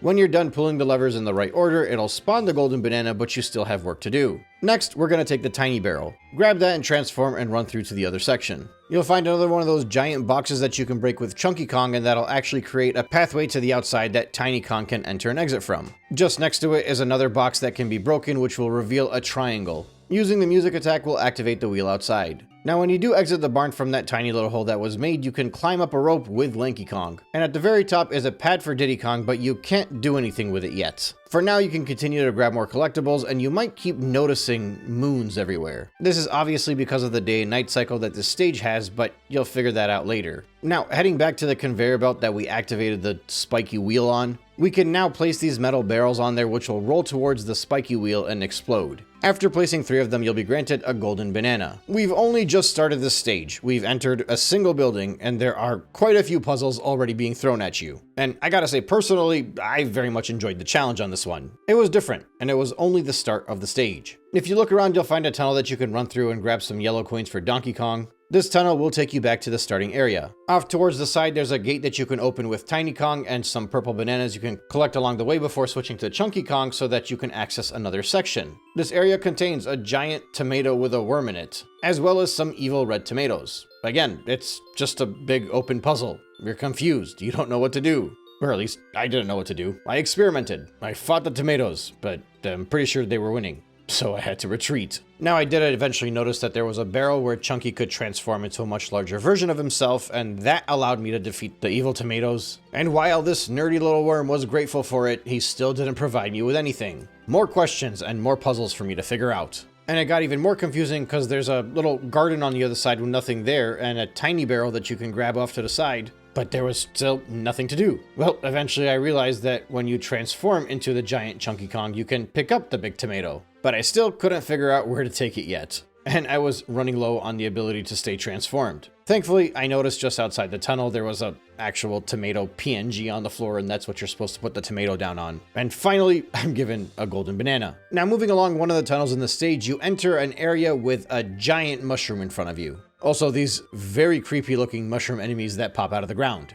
Entering the giant mushroom structure takes you into a place where you're gonna have to do a lot of climbing. So first things first, there are a bunch of fruits on the wall that you gotta shoot with every single one of your characters. This will spawn a cannon in the middle of the stage. There's a Donkey Kong pad over to the side. When you ground pound it, there will be a timer ticking down from 20. And obviously this is a challenge where you have a time limit and you need to go grab that golden banana. Taking the cannons will blast you all the way up there where you can collect that banana. Now, if you work your way back down, you can grab a bunch of collectibles along the way, including Diddy's blueprints. And all the way back at the bottom, you'll get a chance to ground pound on a separate pad this time, only this one is for Tiny Kong. And you won't want to take the cannon this time. Instead, you're going to climb up there and try to make it to the bonus barrel before time runs out. After that, it's a swinging test. You got to bounce up to the palm trees and swing your way across and get every single one of the coins. It really should only take you a single try, and you'll be rewarded with a golden banana, of course. And now you can blast yourself all the way back up again with the cannon. Once you exit from the top, you'll be in a canopy way up high in the sky. As you circle about, eventually you'll find a Chunky Kong face that you can ground pound onto. This will give you access to the doors directly in front of that pad. And once you get in there, you can ground pound on yet another pad. And then you have to do this little puzzle here where you have to make the picture Chunky Kong again. Quite frankly, it just feels like everything I'm doing here is a Mario Party minigame. I actually failed the first time because the bumblebee dropped a bomb on me before I finished. The second time around, however, I got my golden banana, and I was already at 4 with Chunky. Now, you can actually climb up this steep hill over here and make it to the very peak of this area, strictly by using Lanky Kong, and then when you ground pound on his pad at the top of it, it will open the doors at the bottom that you initially could not access. Going into the first one, you enter an area with a swarm of bumblebees. Bouncing between the pair of mushrooms will help you grab a golden banana. And then you can go back to the top and do it again, but this time go in from the other door. Entering this stage is a little bit of a puzzle. It shows you all of the characters with an arrow pointing from one to the other. And then there are 5 mushrooms that each match up with one of those characters. Simple enough, you ground pound the different colored mushrooms until you get every single one of them. Donkey's yellow, Diddy's red, Tiny is purple, Chunky is green, and Lanky is blue. I don't think you actually have to be the specific character because only Lanky Kong can enter this room, but since I had the Tag Anywhere hack, I was just changing characters. Once you crush all of those mushrooms, you'll access the next bonus room. And it's one of these rooms, except this time, you can't do it. It's too fast. That doesn't make any sense. How is this possible? Apparently, it's a technical issue because of the emulation. On original hardware, it accounts for lag, I think, or slowdowns rather. On emulation, the frames are smoother or quicker. Basically, what this amounts to is that it's impossible to beat this challenge, and it's strictly because you're playing on an emulator. So apparently the trick is to pause right before the banana lights up, and that'll make it so that as soon as you unpause it, you flick which way you want to go and you'll hit the banana. Feels like I'm playing Mega Man 1 and doing the pause trick all over again. Once you figure that out, I mean, it's pretty easy at that point. You can grab your golden banana and move on. Now, off to the side, you can jump on a mushroom with Diddy Kong that'll take you right up into the rocket barrels. Using those, you can fly onto a platform and climb the mushroom from the outside. Along the way, obviously, there will be plenty of collectibles, whether they are bananas, Tiny's banana coins, Tiny's blueprints, balloons you gotta shoot. You'll pass by some entrances, but those will just take you to the inside of the mushroom, which we've already gone through. Off to the side, there's a ladder you can climb to take you to the next area.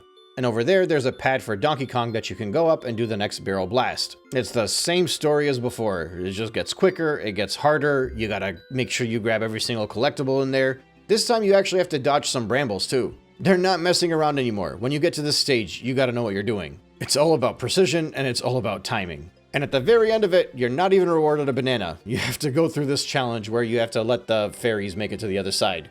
Thankfully, you don't need to do a pause trick for this. It should be pretty straightforward. And after that, you'll be granted a golden banana and you can work your way up the next ladder. Honestly, I really enjoyed this whole multi-level mushroom that you have to go through both inside and outside. I feel like this is a pretty good way to make a cohesive stage, but not feel too repetitive because you're doing the same thing over and over again. Like in both cases, you're climbing upwards and you're just grabbing a bunch of collectibles along the way. But it feels different, and the visuals are fun to boot. Although, in fairness, a big reason why I enjoyed this so much is because of the Tag Anywhere ability, but that's all part of the fun, right? Because otherwise, I would be having to traverse this whole thing multiple times, both inside and outside. Although there are tag barrels along the way that would somewhat mitigate it, but it would definitely feel tedious and repetitive, very similar to how Click Clock Wood did in Banjo-Kazooie, and that was a big reason why I didn't enjoy that stage nearly as much as I should have because of all the repeated climbing I had to do in that stage. Anyway, at this point in time, I went back to the cuckoo clock in the very beginning, and I shot the moon to change the stage into a nighttime stage. So this is where you start to somewhat retrace your steps, but it's not too egregious. First thing I did was head back to the barn and grab that golden banana that I had unleashed earlier. Then I climbed to the top of the building and I ground pounded on the Diddy pad that I couldn't do earlier, and that gave me access into this area up here. Once I entered that section, I was able to collect some bananas, some banana coins, and activate this machine by shooting the on button and then charging headfirst into the up arrow.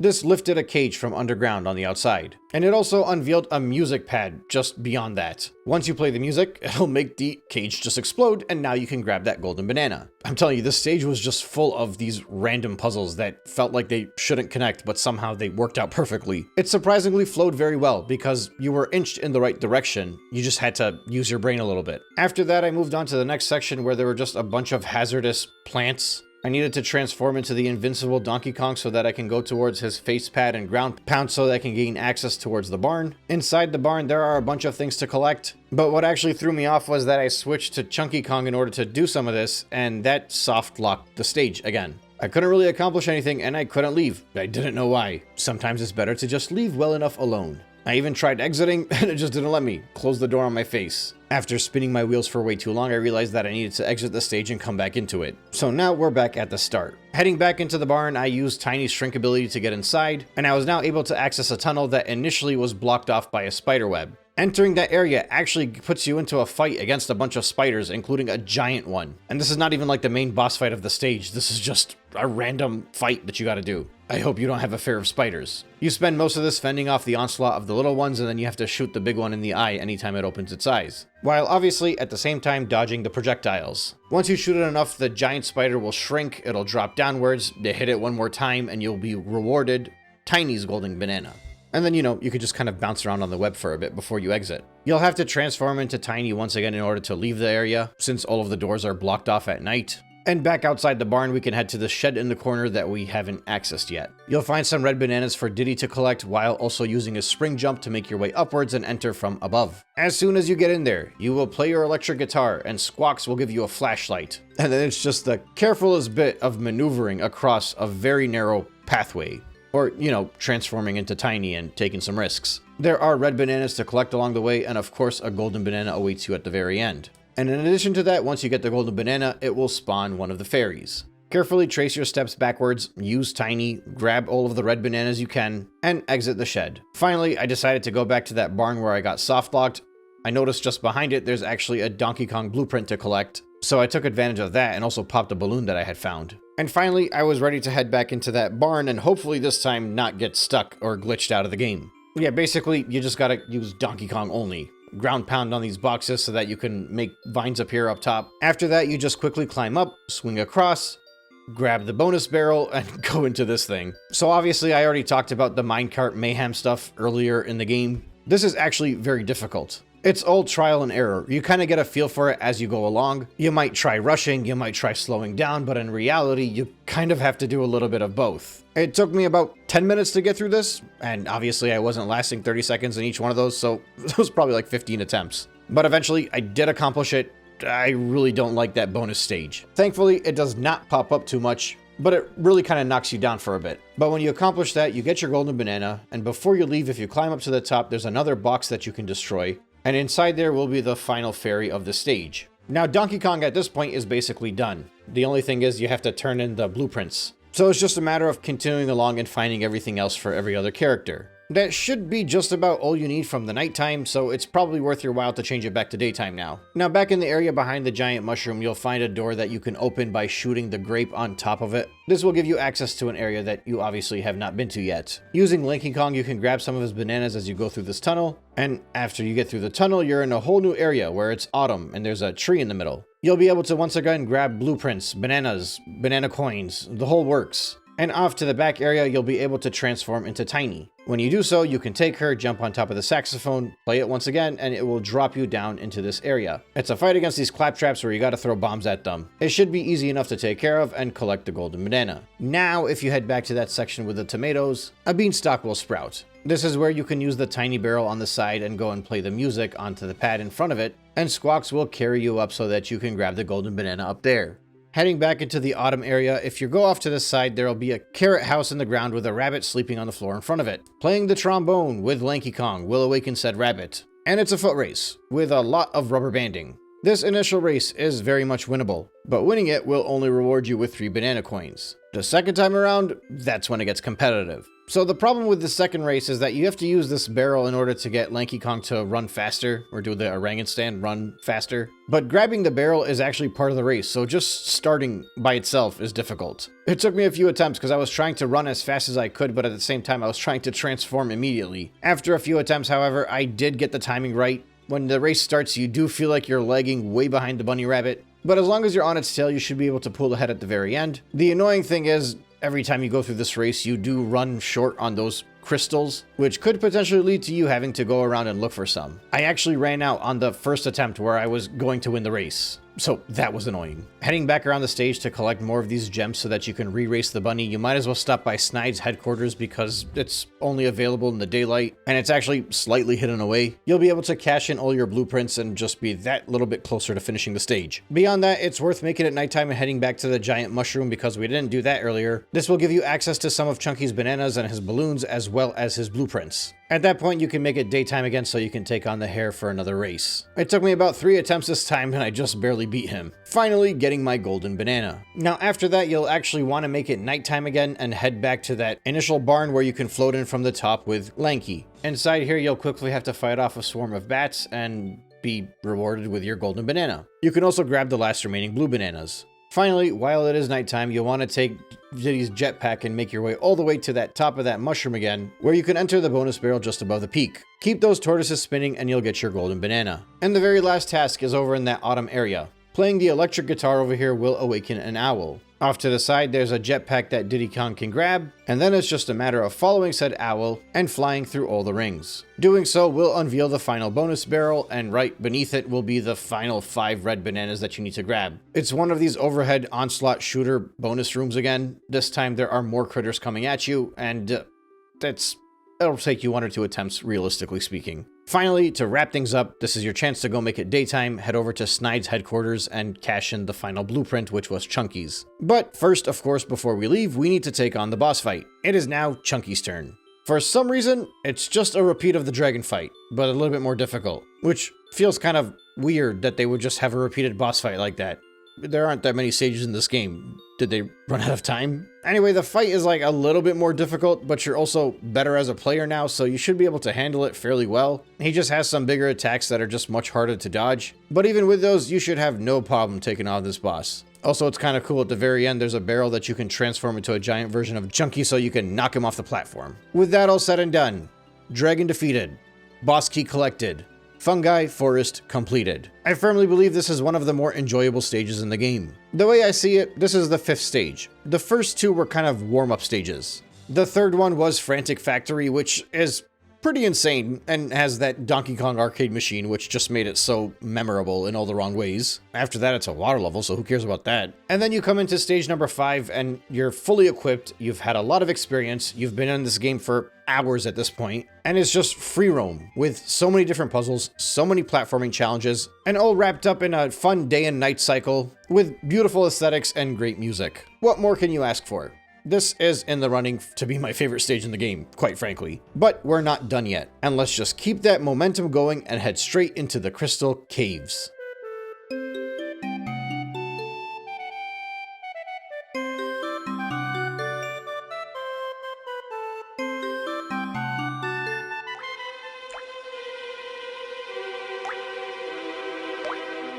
Crystal Caves is a stage which I don't really appreciate visually, but I enjoy what it has to offer. It's not that I'm necessarily against a cave or cavern type of setting. I just feel like the stage is a bit bland, quite frankly. But that blandness is limited strictly towards the visuals. What you have here is a massive level with so many different nooks and crannies and hidden secrets throughout. This is very much a late game stage, and it's one that's sure to put your problem solving and searching to the test. When you enter the ice castle, you'll immediately notice walls that you can break down using Chunky's punch. Breaking down the first wall alone will have a pad that turns Chunky invisible and allows you to collect a golden banana. Moving on beyond that, the next wall you break down will show you Snide's headquarters. Off to the side from there, there's a steep wall you can climb up, and then you can slide back down with Chunky in order to grab his banana coins.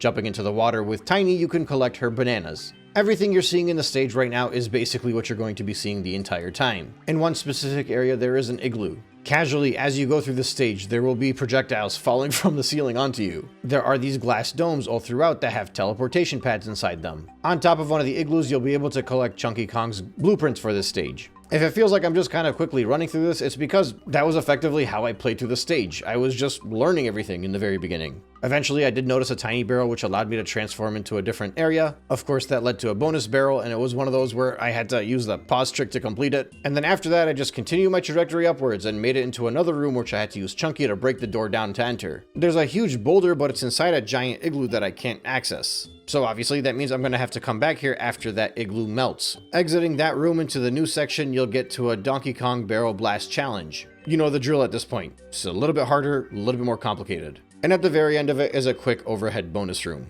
Just outside of that, you might find Diddy's jetpack, and that will allow you to access areas that you otherwise could not reach. On the other side of the body of water that you swam through, eventually you can get to this ice castle. Ground pounding in front of it with Lanky Kong will open the doors. Once you're in, this ice cube will challenge you to this game that he created. You basically want to ground pound and have more DK blocks than he does K. Rool.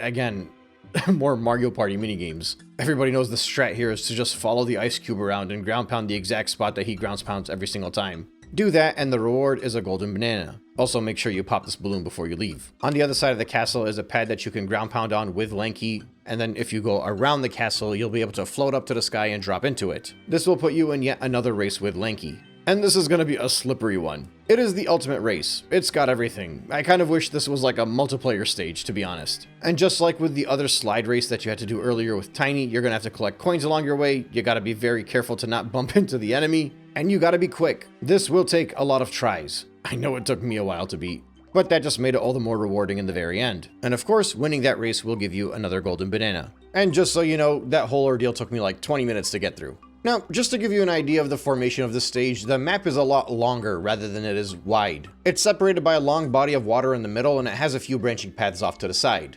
Anytime I've ever played Crystal Caves, I've had zero reference point of where I was. But somehow, if I just keep following along the linear path around the outside, I end up where I need to be eventually. So when I tell you that I spend most of this playthrough just kind of going back and forth over and over again and finding more balloons or bananas or random things to grab, I mean it. There was more running around blindly in this stage than I have in any other stage, including Frantic Factory. And kind of what I was alluding to in the very beginning of this segment, it's the fact that everything is just so similar looking over here. Even more so than any other stage. The theming in Frantic Factory was the same, the theming in Angry Aztec was the same. Even the water level. But in every one of those stages, I kind of had more of a reference point of where I was. For some reason, Crystal Caves, I really struggled just figuring out where I needed to be. Even like the random tasks to complete. So like for example, in the end over here, there's a house that you can go into by playing the bongo drums in front of it. I guess you'd call it a cabin instead. I don't remember the log cabin necessarily, but I remember what was inside it. So obviously you have the crown battle for this stage. You're facing a lot of the stronger enemies over here. Should still be able to take care of it in one attempt. And after that's taken care of, there's this puzzle in the room that you're in. You have to ground pound the matching tiles, but the gimmick is that you have to rotate the stage in order to do so. And you actually have to kind of plan ahead, think about the optimum paths to take. It actually took me about 3 attempts to get through this, believe it or not. And I appreciated a task like this because it kind of stuck out in a stage that was otherwise very samey all around. Once you do exit that cabin, you can try to jump on top one of the other 2 that are in the area. The one all the way in the corner has a music pad where you can play the trombone, and then you can enter with Lanky Kong. In here is a Lanky Kong pad that'll inflate you into a balloon, which you'll float up to a barrel, and that'll allow you to run on your hands very quickly, and you gotta make it to the golden banana in a very quick amount of time. Now, something I realized later on into this stage is that one of the easiest ways for me to get around was to use Diddy Kong's jetpack. That way I didn't have to worry about making all of these detours to figure out how to get to the higher elevation points. And thankfully, there was a teleportation pad next to Diddy Kong's jetpack, so if I was ever in doubt, I'd just have to go back to the beginning of the stage, and then I could take that teleportation pad straight to the jetpack and then fly around and figure out where I needed to go. Now over to the side over here is a larger log cabin next to Candy, and you're gonna go in there one at a time with each Kong to solve their own little challenge. In DK's case, it's entering this stage where the floorboards keep opening up and you could potentially fall into. Aside from grabbing the random bananas and collectibles, you also have to destroy all of the bees that are flying around, and that'll give you the golden banana. Right next to that is Chunky's room. You have to find a way to get to the bonus barrel without the spotlight hitting you. Otherwise, you get sniped. So basically what you have to do is ground pound on the targets that are spread around the room, but you have to time it so that you're doing it when the spotlight is not over your head. Once you do that, you will summon a chunky pad which will turn you invincible, and you'll be able to run straight into the bonus barrel where it'll be one of those overhead searchlight bonuses. Grab your golden banana and move on to the next Kong. Now I'll be honest, I found Diddy's to be very difficult. As soon as you walk in, you have about 50 seconds to collect every single banana that you can, but more importantly, you have to destroy all of the enemies. If you don't do so in the allotted time, you get sniped. In this case, the bombs are your best friend as well as Diddy's electric guitar. Next up is Tiny's room. You're facing a bunch of purple claptraps, defeat all of them, and you get to grab the golden banana as well as collect some purple bananas. Now, moving on from there, over on a platform just across from the giant cabin, you'll find a floating balloon for Tiny that you can collect as well as blueprints. And then at some point, you might also notice that the number 4 teleportation pad in the middle of the stage has Diddy Kong's bananas over it. You could either use the jetpack for it, or you can hover over there with Tiny and activate the pad. Once you eventually find Fungi Kong, he's hidden up in the upper areas, you'll be able to grab a jetpack and fly around and enter a bonus area for Diddy Kong. You have 1 minute to run around and destroy all the enemies and find the exit. And some of them are the bigger guys that take multiple hits. This one actually put me to the test. I think I failed it a couple times before passing. Which I'll be honest, I appreciated the challenge because some of these were starting to get very mundane. Now, this is a fun coincidence. While I was doing this challenge, I actually switched to Lanky Kong, and then when I got out of it, I had Lanky Kong with Diddy Kong's jetpack, which is obviously not supposed to be happening, I think. While that was humorous, the downside was that I actually couldn't grab the golden banana, so I had to go back, switch to Diddy Kong, and fly back there. But fortunately, since I was flying around anywhere, I was able to go to a higher area and grab Lanky Kong's blueprints as well as some bananas. And then back around the same area, you can transform into Tiny Kong, shrink down in size, run through this little opening, find the teleportation pad, but also collect a bunch of red bananas as well as Diddy Kong's blueprints. So obviously the way you're supposed to be doing this is coming in with Tiny, getting her purple balloons, jumping on her pad, and then since the teleporter is activated, you come back later with Diddy, but Tag Anywhere. Just swap and finish everything in one go. And as an added bonus, jumping onto Tiny's face will teleport you to another pad of hers that's under one of those indestructible domes that we saw earlier and we couldn't figure out how to get into. So there's another golden banana. Once you exit that area, get your jetpack and then just fly to the other side where those igloos were earlier. And way above it, you will notice those DK stars. If you fly into it, it'll activate some music pads for you. These surround the igloo down below, giving you multiple entrances. Also, since you have the jetpack, you might as well grab all of the bananas that are in the air. Now, obviously, this igloo is another one of those moments where you're going to be going in there with every single Kong and solving their own little challenge. Starting off with Lanky. As soon as you enter, you'll notice a barrage of enemies that keep spawning. You have to defeat the onslaught, and that'll summon all of these pads that you can use to float upwards in order to grab the golden banana at the very top, but also to grab some blue bananas and pop the blue balloon at the very end. Actually, finishing this room ends up giving you everything for Lanky Kong in this stage. All of the bananas, golden, and blue. So next up, we'll head into Donkey Kong's room. Alright, so this is a little bit difficult. The floor is slippery, and as soon as you get in there, this mechanism will be spinning around. And if you touch the walls, you take damage. Compound that with the fact that there are some bananas to collect along the way, although realistically, they'll be right in your path regardless. And I mean, technically, you can grab them on the way out when it's not spinning. Just make sure you don't forget to shoot DK's balloon. I had to come back in here and do that. Although I did notice that if you use the Tag Anywhere hack and you switch the characters, it kind of glitches the entire thing and it doesn't turn altogether. So that actually completely breaks the challenge over here. And thankfully, it made my return to grab the balloon a lot easier. Honestly, the downside of getting hit by the wall in this ice maze is it takes an entire watermelon away from you, so you get 3 hits and you're done. It's too much. Even with the glitch, I took 2 hits on it. Anyway, next up is Diddy Kong's room. As soon as you walk in, the timer starts. When you lift up the barrels, each one has a number beneath it. You have to lift them up in the correct order in the allotted time. It shouldn't take you too long because when you do mess up, it doesn't necessarily make you start from the beginning, it just means you have to find the correct number. Grab all of your bananas and head over to Tiny's area. There will be another one of those targets on the floor that you have to ground pound, and every time you do so, the target will get a little bit smaller. You also have to avoid the guy that keeps knocking you in the face. Of course, you can just play your saxophone to get him out of the way. He does respawn, however, so that is a little bit annoying. And honestly, the last few hits, this thing is really tiny and it's very easy to miss. It's still accomplishable, not necessarily too frustrating, but it will take you a few tries and put your timing skill to the test. And while you're in the igloo, you also need to take a picture of the fairy as well as shoot the purple balloon that's floating in the sky, which is not at all that easy. Primarily because this guy with the club keeps respawning. And next up is Chunky Kong's room. When you walk in, there's a giant TNT barrel with that rabbit that you raced earlier tied to it. This is a hilarious hostage situation, and it actually completely blindsided me. I was not expecting it when I walked in. I had completely forgotten about this from when I was younger. Adding on to the intensity of the moment, you're immediately flown into it, and there are just these embers that are running directly towards the bunny so that it could explode. Thankfully, I was quick on my feet, and nobody had to blow up. Pop the balloon, grab your golden banana, and move on with your life. This was around the point in time where I had to start doing the housekeeping that you would normally have to do.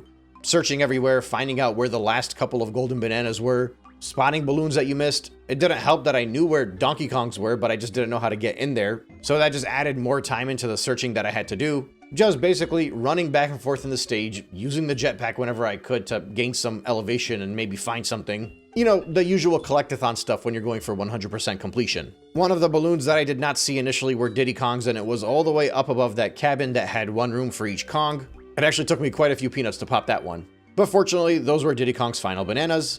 After that, while I was flying around with Diddy Kong's jetpack, I noticed a giant boulder just sitting in the middle of nowhere, so I dropped down to grab it, and sure enough, just down the pathway from it, I was able to place the boulder on top of a pad, and this removed the unbreakable ice in that room that we had seen earlier. Also, just right next to it, I found Donkey Kong's blueprints, as well as some tiny banana coins that you can jump down and grab. Now, heading back to that room with the big boulder, you need to transform into giant Chunky Kong, lift up the giant boulder, grab the green bananas beneath it, and place the boulder just on top of that pad, and that will blow up the igloo that was blocking the golden banana back in the area where all the igloos were. Collecting those will finish up Chunky Kong's housekeeping, and actually, there will be a pad over there as well that you can teleport with Tiny, and over there you'll also be able to grab the remainder of her bananas.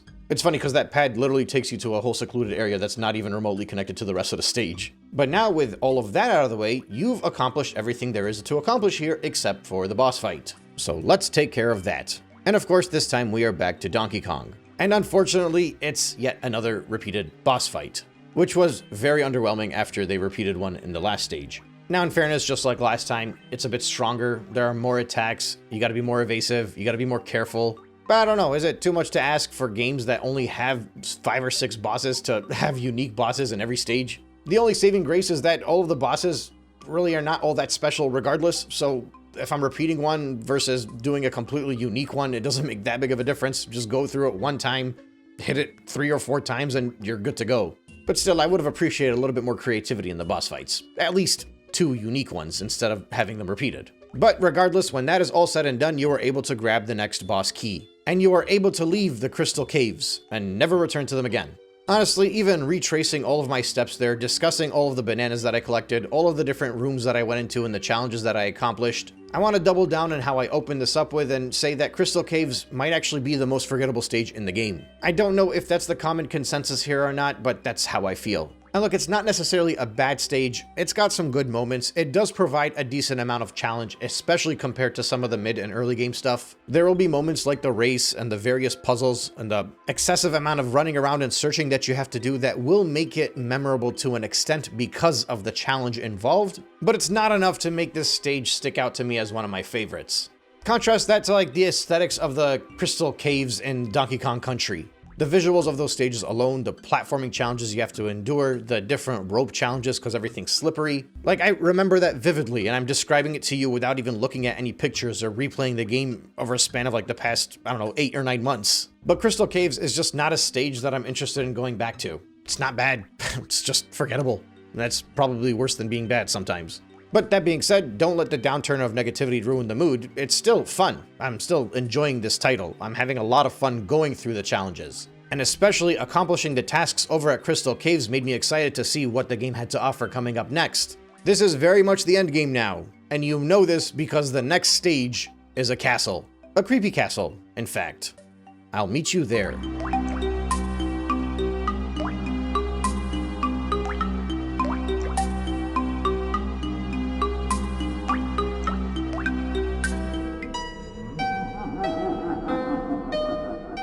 Creepy Castle is simultaneously the simplest and most difficult stage in the game. It's simple in the fact that it's laid out in a fairly linear fashion. It's very easy to get around the stage too because the teleporters are laid out in a very efficient manner. But the actual platforming, the challenges, some of the puzzles that are involved are perhaps the most challenging ones the game has to offer. And given that this is effectively the start of the climax of the game, I think that is entirely okay. You spend so much time searching and finding everything leading up to this point so that when you enter this stage, it's now time to put everything you've learned and everything you've accomplished to the test. You start off at the base of this level and you just basically continue around the path working your way forward. Now the thing is with Creepy Castle is that even if you're not using the Tag Anywhere hack, this is one of the easiest stages to traverse. All of the segments you run through are broken down per Kong. You normally will not need to return to a specific area unless you transform, and then when you do transform, the tag barrels are placed in a way where you know exactly who you gotta switch to in order to accomplish the next spot. There are a few minor exceptions, but for the most part this rings true. Naturally, you start off with Donkey Kong. You begin at the bottom beneath the castle where the sewage is actually downright pouring into. Your first task immediately is one of the most difficult barrel blast challenges in the game. Timing, speed, collecting, everything's here. I probably failed a half dozen times until I finally succeeded in this one and grabbed everything I needed.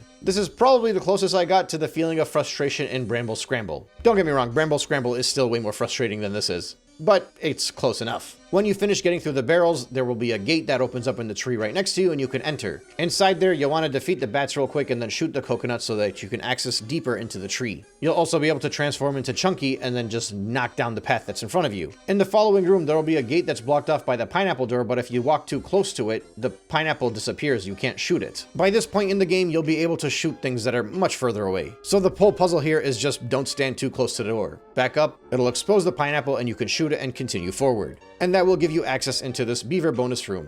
Like I said earlier, this is just a matter of running in circles around the beavers and hoping it works out. 1 or 2 attempts should be plenty once you figure that out.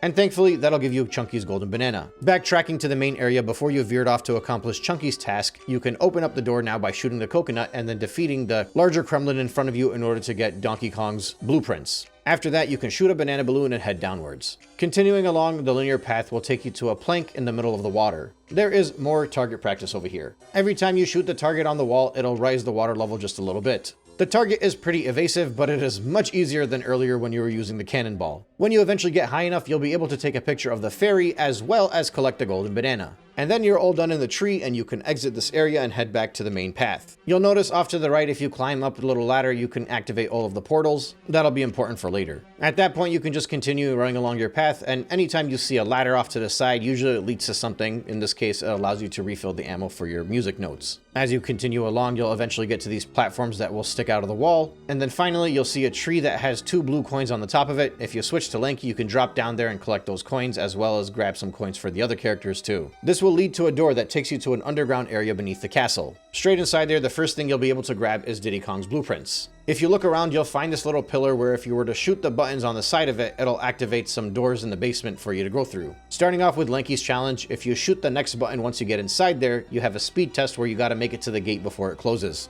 And you need to be pretty close to perfect to accomplish this one. Making it to the end will give you a chance to play the trombone on a music pad, and that will drop some vines down for you to swing across in order to make it towards the golden banana. If you head back up and over to the other side and switch to Tiny Kong, you'll be able to ground pound on one of her platforms, and these super creepy hands will start sticking out from the green goop. Obviously, this is a hovering test. You have to jump from hand to hand in order to make it to the golden banana. Easier said than done. It took me a couple tries. And once you grab that, you can head back upwards. Back to the spot where you collected DK's blueprints. If you head to the other side, you'll find a skull in the wall that has a door, and if you shoot the peanuts, it'll open the door. They don't call this the creepy castle for nothing. Now, granted, before taking on this task, you might want to exit, grab whatever balloons you can in the area.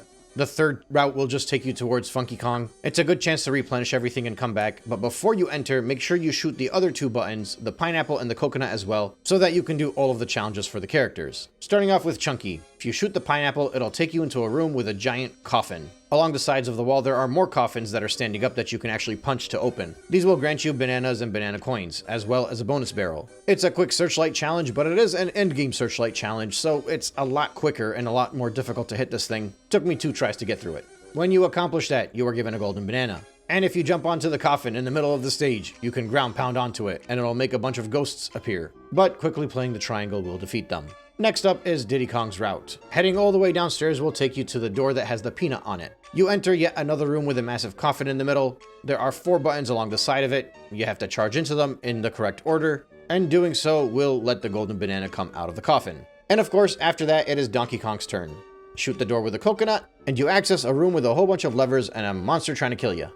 A pictures on the wall to the sides of the door will hint you towards what you need to do, or rather which levers need to be pulled. There's a little bit of trial and error to figure out in which order you need to go through, but it's not all that difficult. Doing so will put you in a pretty sizable minecart challenge. This one is a lot more intense than anything you've seen before, but hopefully you've gotten better at it by now. At least I know I did. There's a lot more hopping around between the tracks. You gotta be significantly more careful to make sure that you dodge everything that's oncoming onto you. There are hazards everywhere. You really have to carefully speed up and slow down at the right moments. It's a long track. Honestly, my biggest motivation to succeed on the first attempt was that I didn't want to go through it again. Even Squawks at the very end was like, quickly, grab this banana, let's get the hell out of here. And with that accomplished, you can work your way all the way back up and head outside and continue moving upwards along the path. Now granted, since you're still in the lower area, before climbing up the ladder to get back on the main path, if you search, you'll be rewarded with some inventory refills, but most importantly, you'll find the Kremlin that you have to defeat in order to grab Tiny Kong's blueprints. And then you can basically work your way backwards to head on to the main path. Eventually, you'll find the number 1 teleporter door. It will be in front of an entrance to the castle where there will be green bananas awaiting you. Off to the side is a bonus barrel for Tiny, however, so you can quickly take care of that before moving on. It's one of those spinning tortoises ones. Heading back to the main path, switching over to Chunky Kong, eventually you'll find a door that you can only access with Diddy Kong, so you can switch to him and get inside there. Once you do so, this is where the Tag Anywhere hack really starts to shine. There's a gate that you can break with Chunky, but the bananas that are on the inside are for Diddy. And the ground pound that you want to do next to it to access the next area is for Lanky. Getting inside there, playing the trombone will create some platforms for you to hover across in order to reach the banana on the other side. This is the ultimate Lanky Kong balloon test. The difficult part here is that you eventually run out of air and deflate and drop downwards. So you kind of have to align with the change so that once you do run out of that air, you land on the next platform. Now, technically, you only really need to use Lanky Kong here in order to grab the blue coins that are up ahead, because since we are cheaters over here, we can just use Tiny Kong to jump across, which is a completely viable tactic in my opinion. Use Lanky Kong to grab the coins, and then once you grab all the coins and lose, the next time you come back in, you can just use Tiny if you want to. And then at the very end of it, using Lanky Kong, you do one of those whack-a-mole challenges and you can grab the next golden banana and move on with your life. But before exiting, make sure you shoot the balloon. In another section, there is a cage that you can knock over with Chunky, and inside there are collectibles for Chunky. 2 cages actually. And then there's a pad on the floor that you can ground pound with Diddy. There's a golden banana waiting for you at the other side of this room, but as soon as you start to walk over, it turns around and you can't access it anymore. You have to shoot the peanut on top of it to make some chains drop down and swing across on those chains to grab the golden banana. You can't touch the floor. The floor is lava. Outside of that is another segment where you can use Chunky Kong to knock down some more cages, collect Diddy Kong's bananas, switch to Donkey Kong, ground pound on his pad, enter the area, play this Mario Party minigame while avoiding the murderous skeletal Kremlin, put DK's mug on the picture, grab the golden banana, and head back out. And now you can exit that detour and continue along the path, collecting green bananas along the way. Once you make it to the end, a door will open and you will be in front of a moat. If you climb the ladder and get up, you'll be back next to all of the teleporters that we saw earlier. And if you head over to the side, you will find more bananas that you can follow along with Donkey Kong. But you want to keep your eyes out because out of nowhere, there will be balloons that pop up that you have to shoot with a whole different character sometimes. And also, at no point in time do you want to fall because there is a lot of climbing to do. As you continue, you'll be able to grab Lanky Kong's blueprints, and you'll even make it to a Diddy Kong jetpack. But for now, you can switch to Tiny Kong and continue along your way. Now, the nice thing about this stage is that if you are to fall down while traversing this area, the teleporting pads do make it very easy to get back en route. But that is, of course, assuming that you were to grab the teleporters along your way. So hopefully you fall at an opportune moment where you can course correct pretty easily. I'll admit that I fell down quite a few times when I was doing the Tiny segment. I don't know if it was just me being lackluster or if it's because the platforms got a little bit more narrow, but almost every time I fell, I was able to quickly teleport back to where I needed to go. And then part of the whole thing is just remembering that at any point in time, you can play your instrument to get somebody out of the way. As you move along with Tiny, there will be a door on the side that you can only access with Chunky Kong. It'll say museum just outside of it. If you continue forward through the hallway, you'll find 3 buttons that are sticking out that you can punch in order to open a mouth and grab this big boulder. You obviously want to take the big boulder, place it on the table in the middle of the room, and then you can grab the golden banana. Heading back out along the main path, you can continue your traversal upwards. When you get to the 4th teleportation pad, you'll see a random greenhouse. Over here, you'll be able to transform into tiny version of Tiny Kong, jump on the tiny red mushroom, and you'll enter the secret area. There's a quick enemy flying around that you'll have to carefully aim for and shoot. Once you take care of that, a golden banana will appear. And then just off to the side right next to you is a switch that you can ground pound with Lanky Kong. This will open the door and grant you access into the greenhouse, which is way larger on the inside than it looked on the outside. You have a limited amount of time to get through this thing. And not only do you have to get through it, you have to find the golden banana as well. Thankfully, the time limit goes away once you get to the golden banana, so now you can just kind of leisurely search for all of the extra stuff that you didn't grab yet. And you can also head over to the crown challenge over here, which will give you some of the most difficult enemies in the game. It's a barrage of enemies that take multiple hits, which are the worst type of enemies to face in this situation. Obviously, the trick here is that you want to remain in the middle for as long as you can, and you just kind of want to keep swinging your arms at a good rhythm in order to make sure you can survive without falling off. Definitely felt the difficulty curve take effect here. And with that all taken care of, you can actually leave the greenhouse. Just make sure you do a thorough search and grab everything before you do. Right next to the greenhouse is the main part of the building where you can use Chuny Kong to break the door down and enter. Inside there is a box that you can break in order to transform into the invisible version of Chuny. I'm not entirely sure what the point of his invisibility transformer is in this part right now, but you can use your music note to kill the bats that are flying around and grab the golden banana. After that, if you continue traversal, you'll find a door with Diddy Kong that you can enter, and it'll take you to the ballroom. If you get in there and defeat all of the enemies, some candles will pop up as well as a jetpack for you to fly with Diddy. I kind of like this challenge. You're supposed to use your rocket boost to fly over the candles in order to light all of them. You're inched towards it obviously because there are bananas over it, so naturally you're going to try to collect those red bananas and that'll make you light up the candles. And once that's done, you can use the jetpack and head up to the next bonus room. And it's one of these minecart mayhem things again. Oh man, this one puts you to the test. Like the last two already took quite a bit of strategy and planning, but this just slows you down. Like it's good, it's just like, it takes you away from the game for such a long time and it's so frustrating to get through. But it's the end game. Everything that you've been doing is just harder now, right? That's how it's supposed to be. So I can appreciate it to an extent. Honestly, it didn't actually take me that long to get through. I just know that I had to repeat the challenge a bunch of times until I figured out the rhythm and the best pattern to go in. You're obviously rewarded your golden banana, and in the same ballroom there's a tiny pad where you can teleport to another section. While over there, you'll be able to take a picture of a fairy, and you'll also be able to transform into the tiny Kong and access this tiny structure and head into your next remote control car race. I'm not gonna lie, this felt so out of place, so pace changing. It was completely different to everything and the entire vibe of the entire stage, but I absolutely loved it. It was just so random. Like, this is nothing like all of the other stuff that you went through in this game. I don't even think this race takes place in the mansion. It's like a mini version of Frantic Factory over here. Like I'm telling you, it's like they took Donkey Kong 64 and they're like, oh, let's just throw some random Mario Party mini games in there just to fluff it out a little bit. Because that's kind of what this feels like. Once you win the race, you'll obviously be given a golden banana, and you can head back out to the ballroom and then leave the ballroom and head back out to the castle grounds, continuing along your way with Tiny Kong, collecting the purple bananas as you traverse upwards. Eventually, you'll make it to a door with Donkey Kong's face in front of it. You know the drill. Ground pound and enter the castle. Except the door doesn't actually open. What happens is the library door before you opens up, so you gotta run backwards and fly in there. Accessing the library with Donkey Kong will take you into this room with a bunch of ghosts and enemies in here. Knocking them all out real quick will open up a path for you to follow. Eventually you'll pass by an invincibility barrel, which you'll probably need to get through the barrage of books that are being flung at you. This is very reminiscent of Boo's Haunt in Mario 64. And at the end of it, you'll be able to grab a golden banana,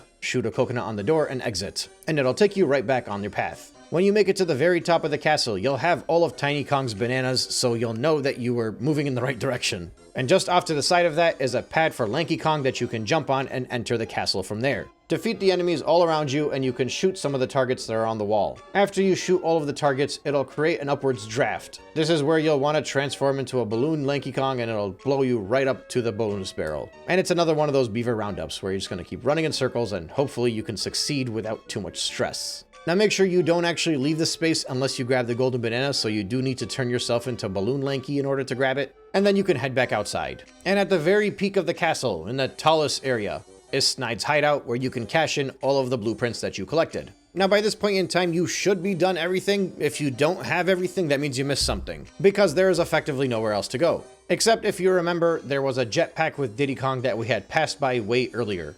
So there actually is one level higher that you can go to. You want to blast your way all the way up there, grab the red bananas, and then head into the bonus room. It's another one of those fly swat minigames where you're just mashing and praying. Thankfully, I accomplished it on my second try, and I got the final golden banana of the stage. Now, I did have to take Diddy Kong's jetpack and pretty much fly everywhere to figure out where the final 15 red bananas were. 5 of them were on top of this little pillar for the bridge, and the remaining 10 were in the underground area with the coffin. I actually have no idea how I missed this the first time. I thought I pressed all 4 of these buttons. But once I went back down there and I pressed the number 4, it brought out the final balloon and I had everything that the stage had to offer. But of course, before you leave, there is still the matter of a boss fight to attend to. And this time it's Lanky Kong. So the way this works is that you're in the middle of the stage and surrounding you are 4 walls of the castle. A random K-Rool pop-up will just spring forward on one of the sides, and you have to blast off and smack him. The catch is that anytime you mistime it, you lose that Kong. So you get 5 chances at this basically. But it gets difficult because eventually there are some decoys. One of them is the actual cardboard cutout that you want to fly into, and the other one is invisible. Now at first I thought there was no rhyme or reason to the madness, but if you keep an eye on the barrels, you'll see the ones light up that you're meant to run towards. So it's just a matter of staying on your toes and jumping into the correct barrel. And really, the first few hits are very easy. It's just at the very end of it where you're gonna have to be very careful. The difficult part is at the very end, both the decoy and the one that you want to fling yourself forward on do light up, which means you might have to quickly pivot lest you fire yourself in the wrong direction. And at the very end, K-Rool starts to get very quick and he starts to shoot lasers at you too, so it just makes things a little bit more frantic and intense. I found that for the last shot when he was moving super quickly, you actually had to stand directly by the barrel and wait for it to pop up and then immediately run into there and smack him. That was for like the last 2 shots. Once that's done, you'll be able to grab the boss key and move on. Now, if you haven't already, this is kind of the point in the game where you'll want to get up to speed and make sure you've collected every single thing that you might have missed. At least that's how I like to do things. Grab whatever you can from the stages if you missed any bananas or any golden bananas. Since you've unlocked everybody's abilities, now is the chance to run around DK Isle and collect whatever it is that you might have skipped over. Honestly, this final task alone will take you a few hours just to make sure you clean everything up before moving forward. Now granted, it depends on how thorough you were as you went through the game, but I know for me personally, I left DK Isle for the very end, so effectively I was just basically doing one giant final stage. There are bonus barrels everywhere, there are bananas to be grabbed everywhere. If I missed a fairy in one of the stages, this is where I went back to grab that fairy, and likewise with the golden crowns. Prior to heading to K Lumsey, I wanted to make sure I had everything that you could collect up until this point in time, which should be roughly 198 golden bananas and a crap load of everything else. I gave K Lumsey his key, but there is still one more to go, of course. And this is where you have to climb all the way to the top and enter the mouth of the K-Rool Island so that you can access the final stage. Now technically, you only need 100 golden bananas to do this,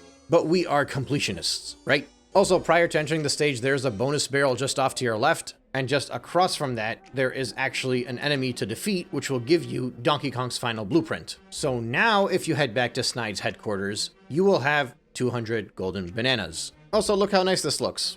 And if you want, this is your chance to repeat some of the bonus rooms. I don't really care for them. But that means the blueprints are effectively complete. I did realize at that point that I was missing the golden crown from DK Isle though. There's 2 in there. I thought there was only 1. So I quickly took care of that. It was actually pretty well hidden. You had to solve a puzzle on the entrance of Fungi Forest. But yeah, outside of that and all of the minor I's that we had to dot or the T's that we had to cross, this was the time to head over to the final stage. There will be a few other detours that we may have to make going forward, but I will discuss that further along.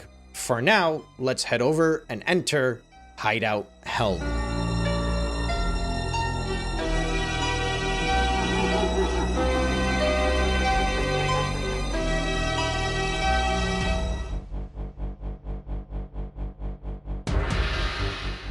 Hideout Helm is barely a stage. It's more of a final challenge. This is effectively a run-through of the entirety of the interior of the massive K-Rool robotic island. As soon as you walk through the door, you will notice a countdown timer. There are no golden bananas to collect, there are no colored bananas to collect. But there are obstacles along your way and challenges you'll have to overcome in order to advance. You'll have to shoot the right buttons to open the right doors, swing over some lava, and destroy everything along your path. One of the first obstacles is in this room where you have to transfer into Chuny Kong and run through this vent. This will take you to a room where there's a lever to pull on the base floor. You now have 60 seconds to fly around the entirety of the room and touch every single one of these DK stars. This will open the different doors with the different challenges. You'll need to use Chunky to break down the gates leading to every single one of these doors, and then the first one at the base is Donkey Kong. Directly in front of you will be his banana medal. You need to grab every single banana medal for every single Kong. 5 Kongs, 5 banana medals, and in order to get them, you need to accomplish the 2 tasks in each room. And of course, this is all being done with a time limit.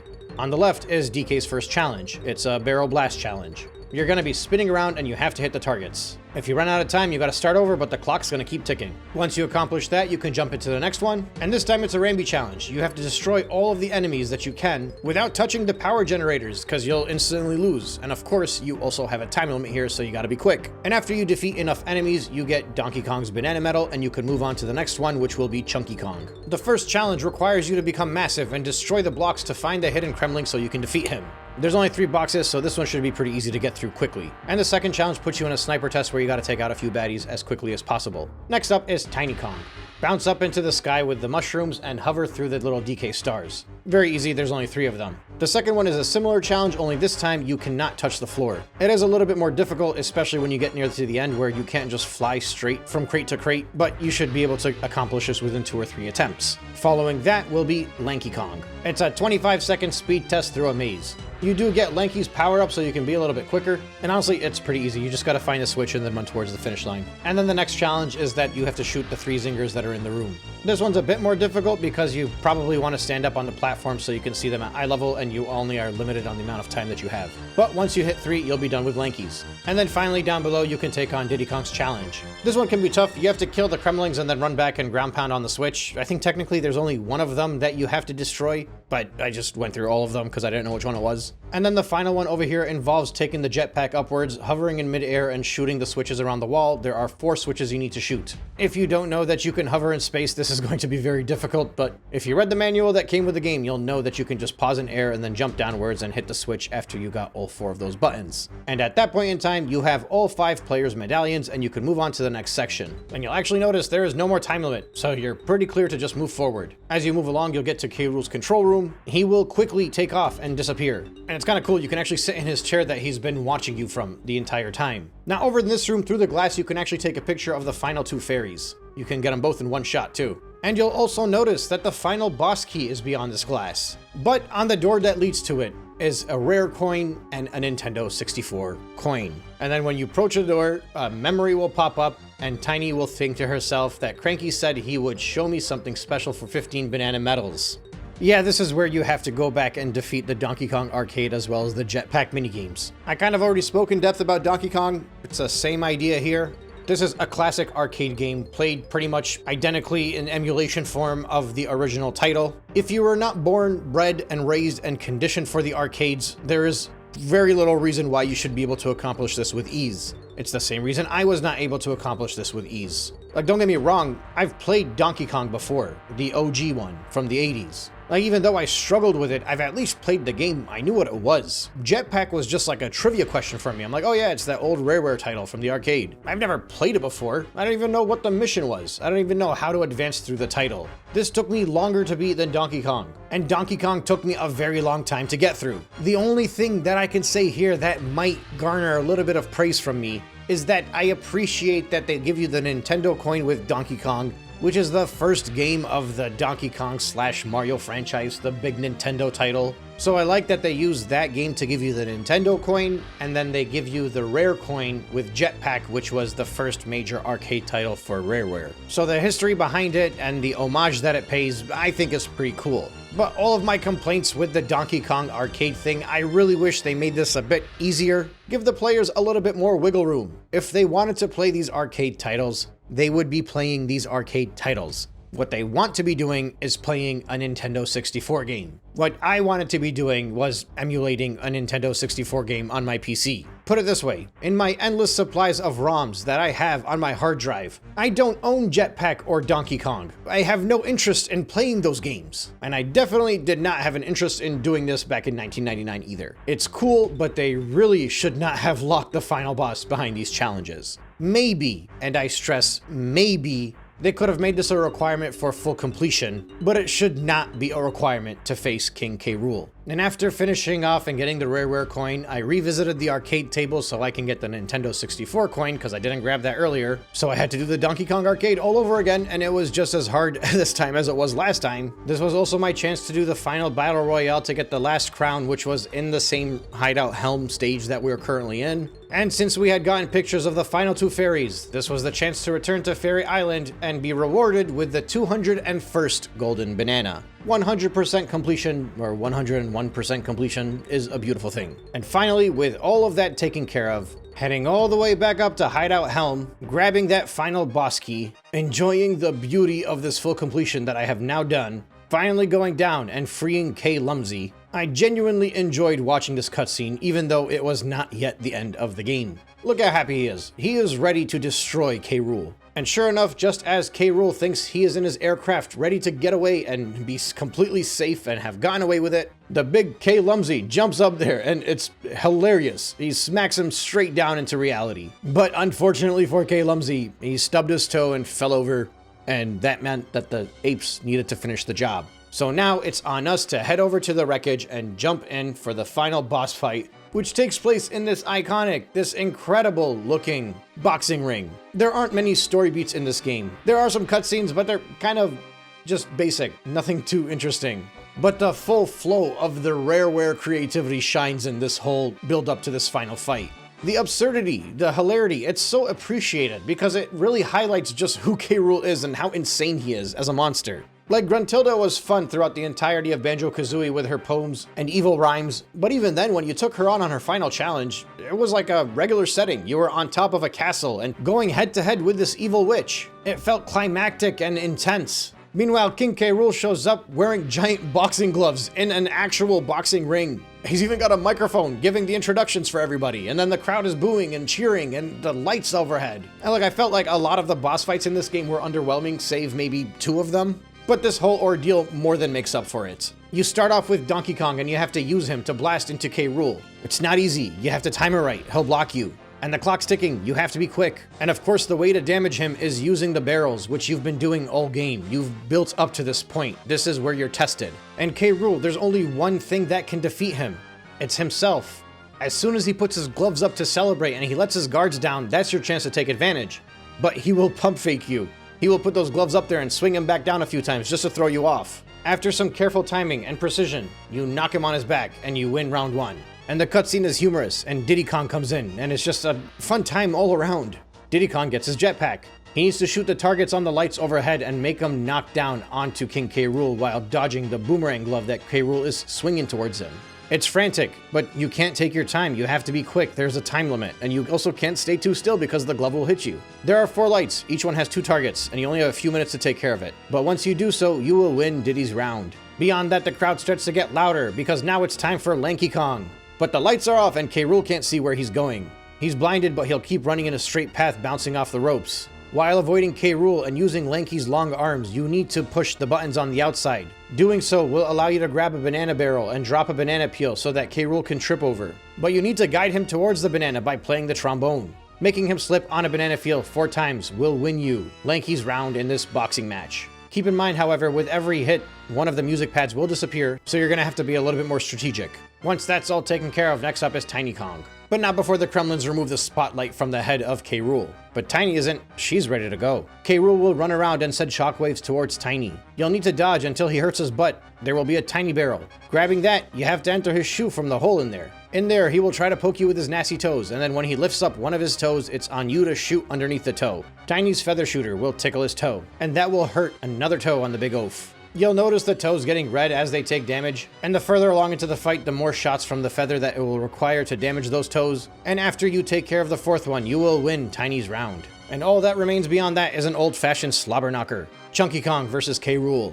Giant versus giant. Well, after you transform in the barrel. In order to do so, you'll have to go on one of the pads that were activated. That will make you invisible, which will allow you a chance to get into the giant barrel. K. Rool will fling himself before you, and you gotta time it right, but you gotta punch him as hard as you can right before he gets to you. I love how after every punch K. Rool takes, he still raises his hands in the air and looks at the crowd as if he's winning. But it's on the 4th hit where there's no more coming back for him.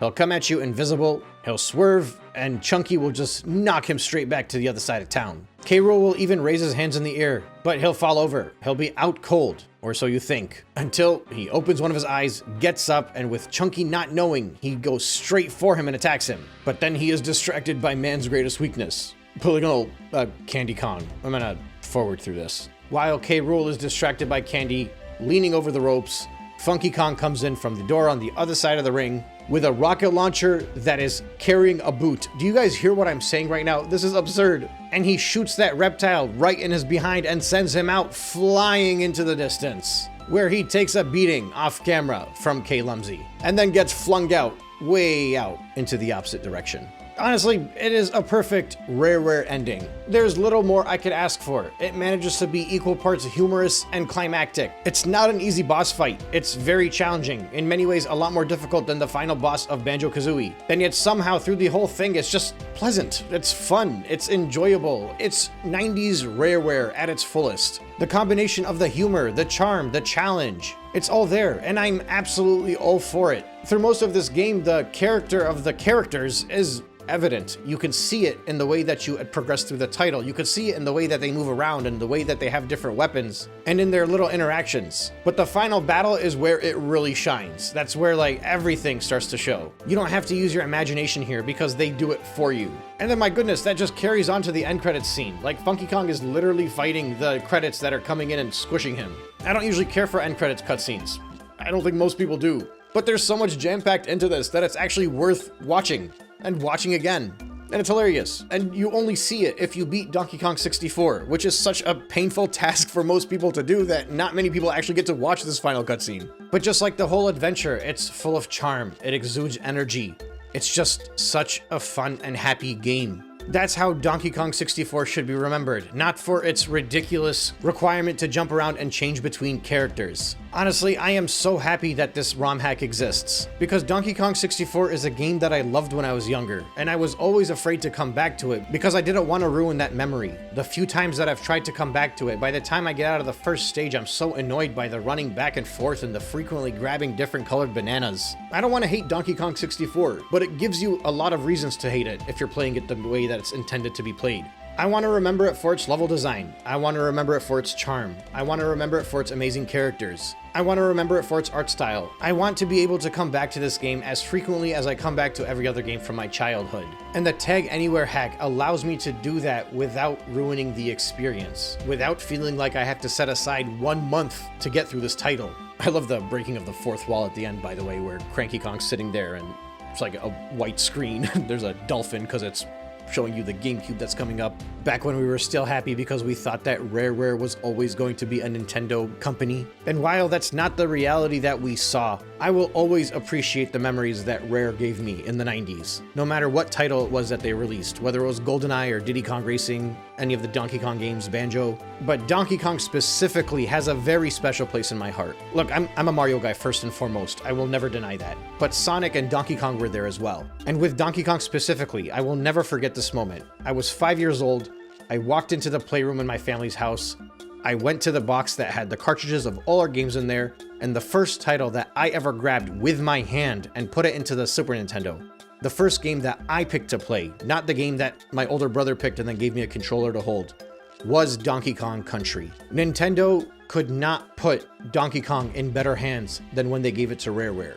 The Donkey Kong franchise peaked in the 90s. And while Retro Studios did a very good job bringing him back into the fun of the Country franchise, and Bananza seems to be all the rave these days, the reality is Donkey Kong 64 will always be the best Donkey Kong game. And that's because no other one has the DK rap like this. Here we go. Thank you so much for watching. I hope you enjoyed it. I appreciate each and every one of you. I will catch you on the next one. Oh, banana.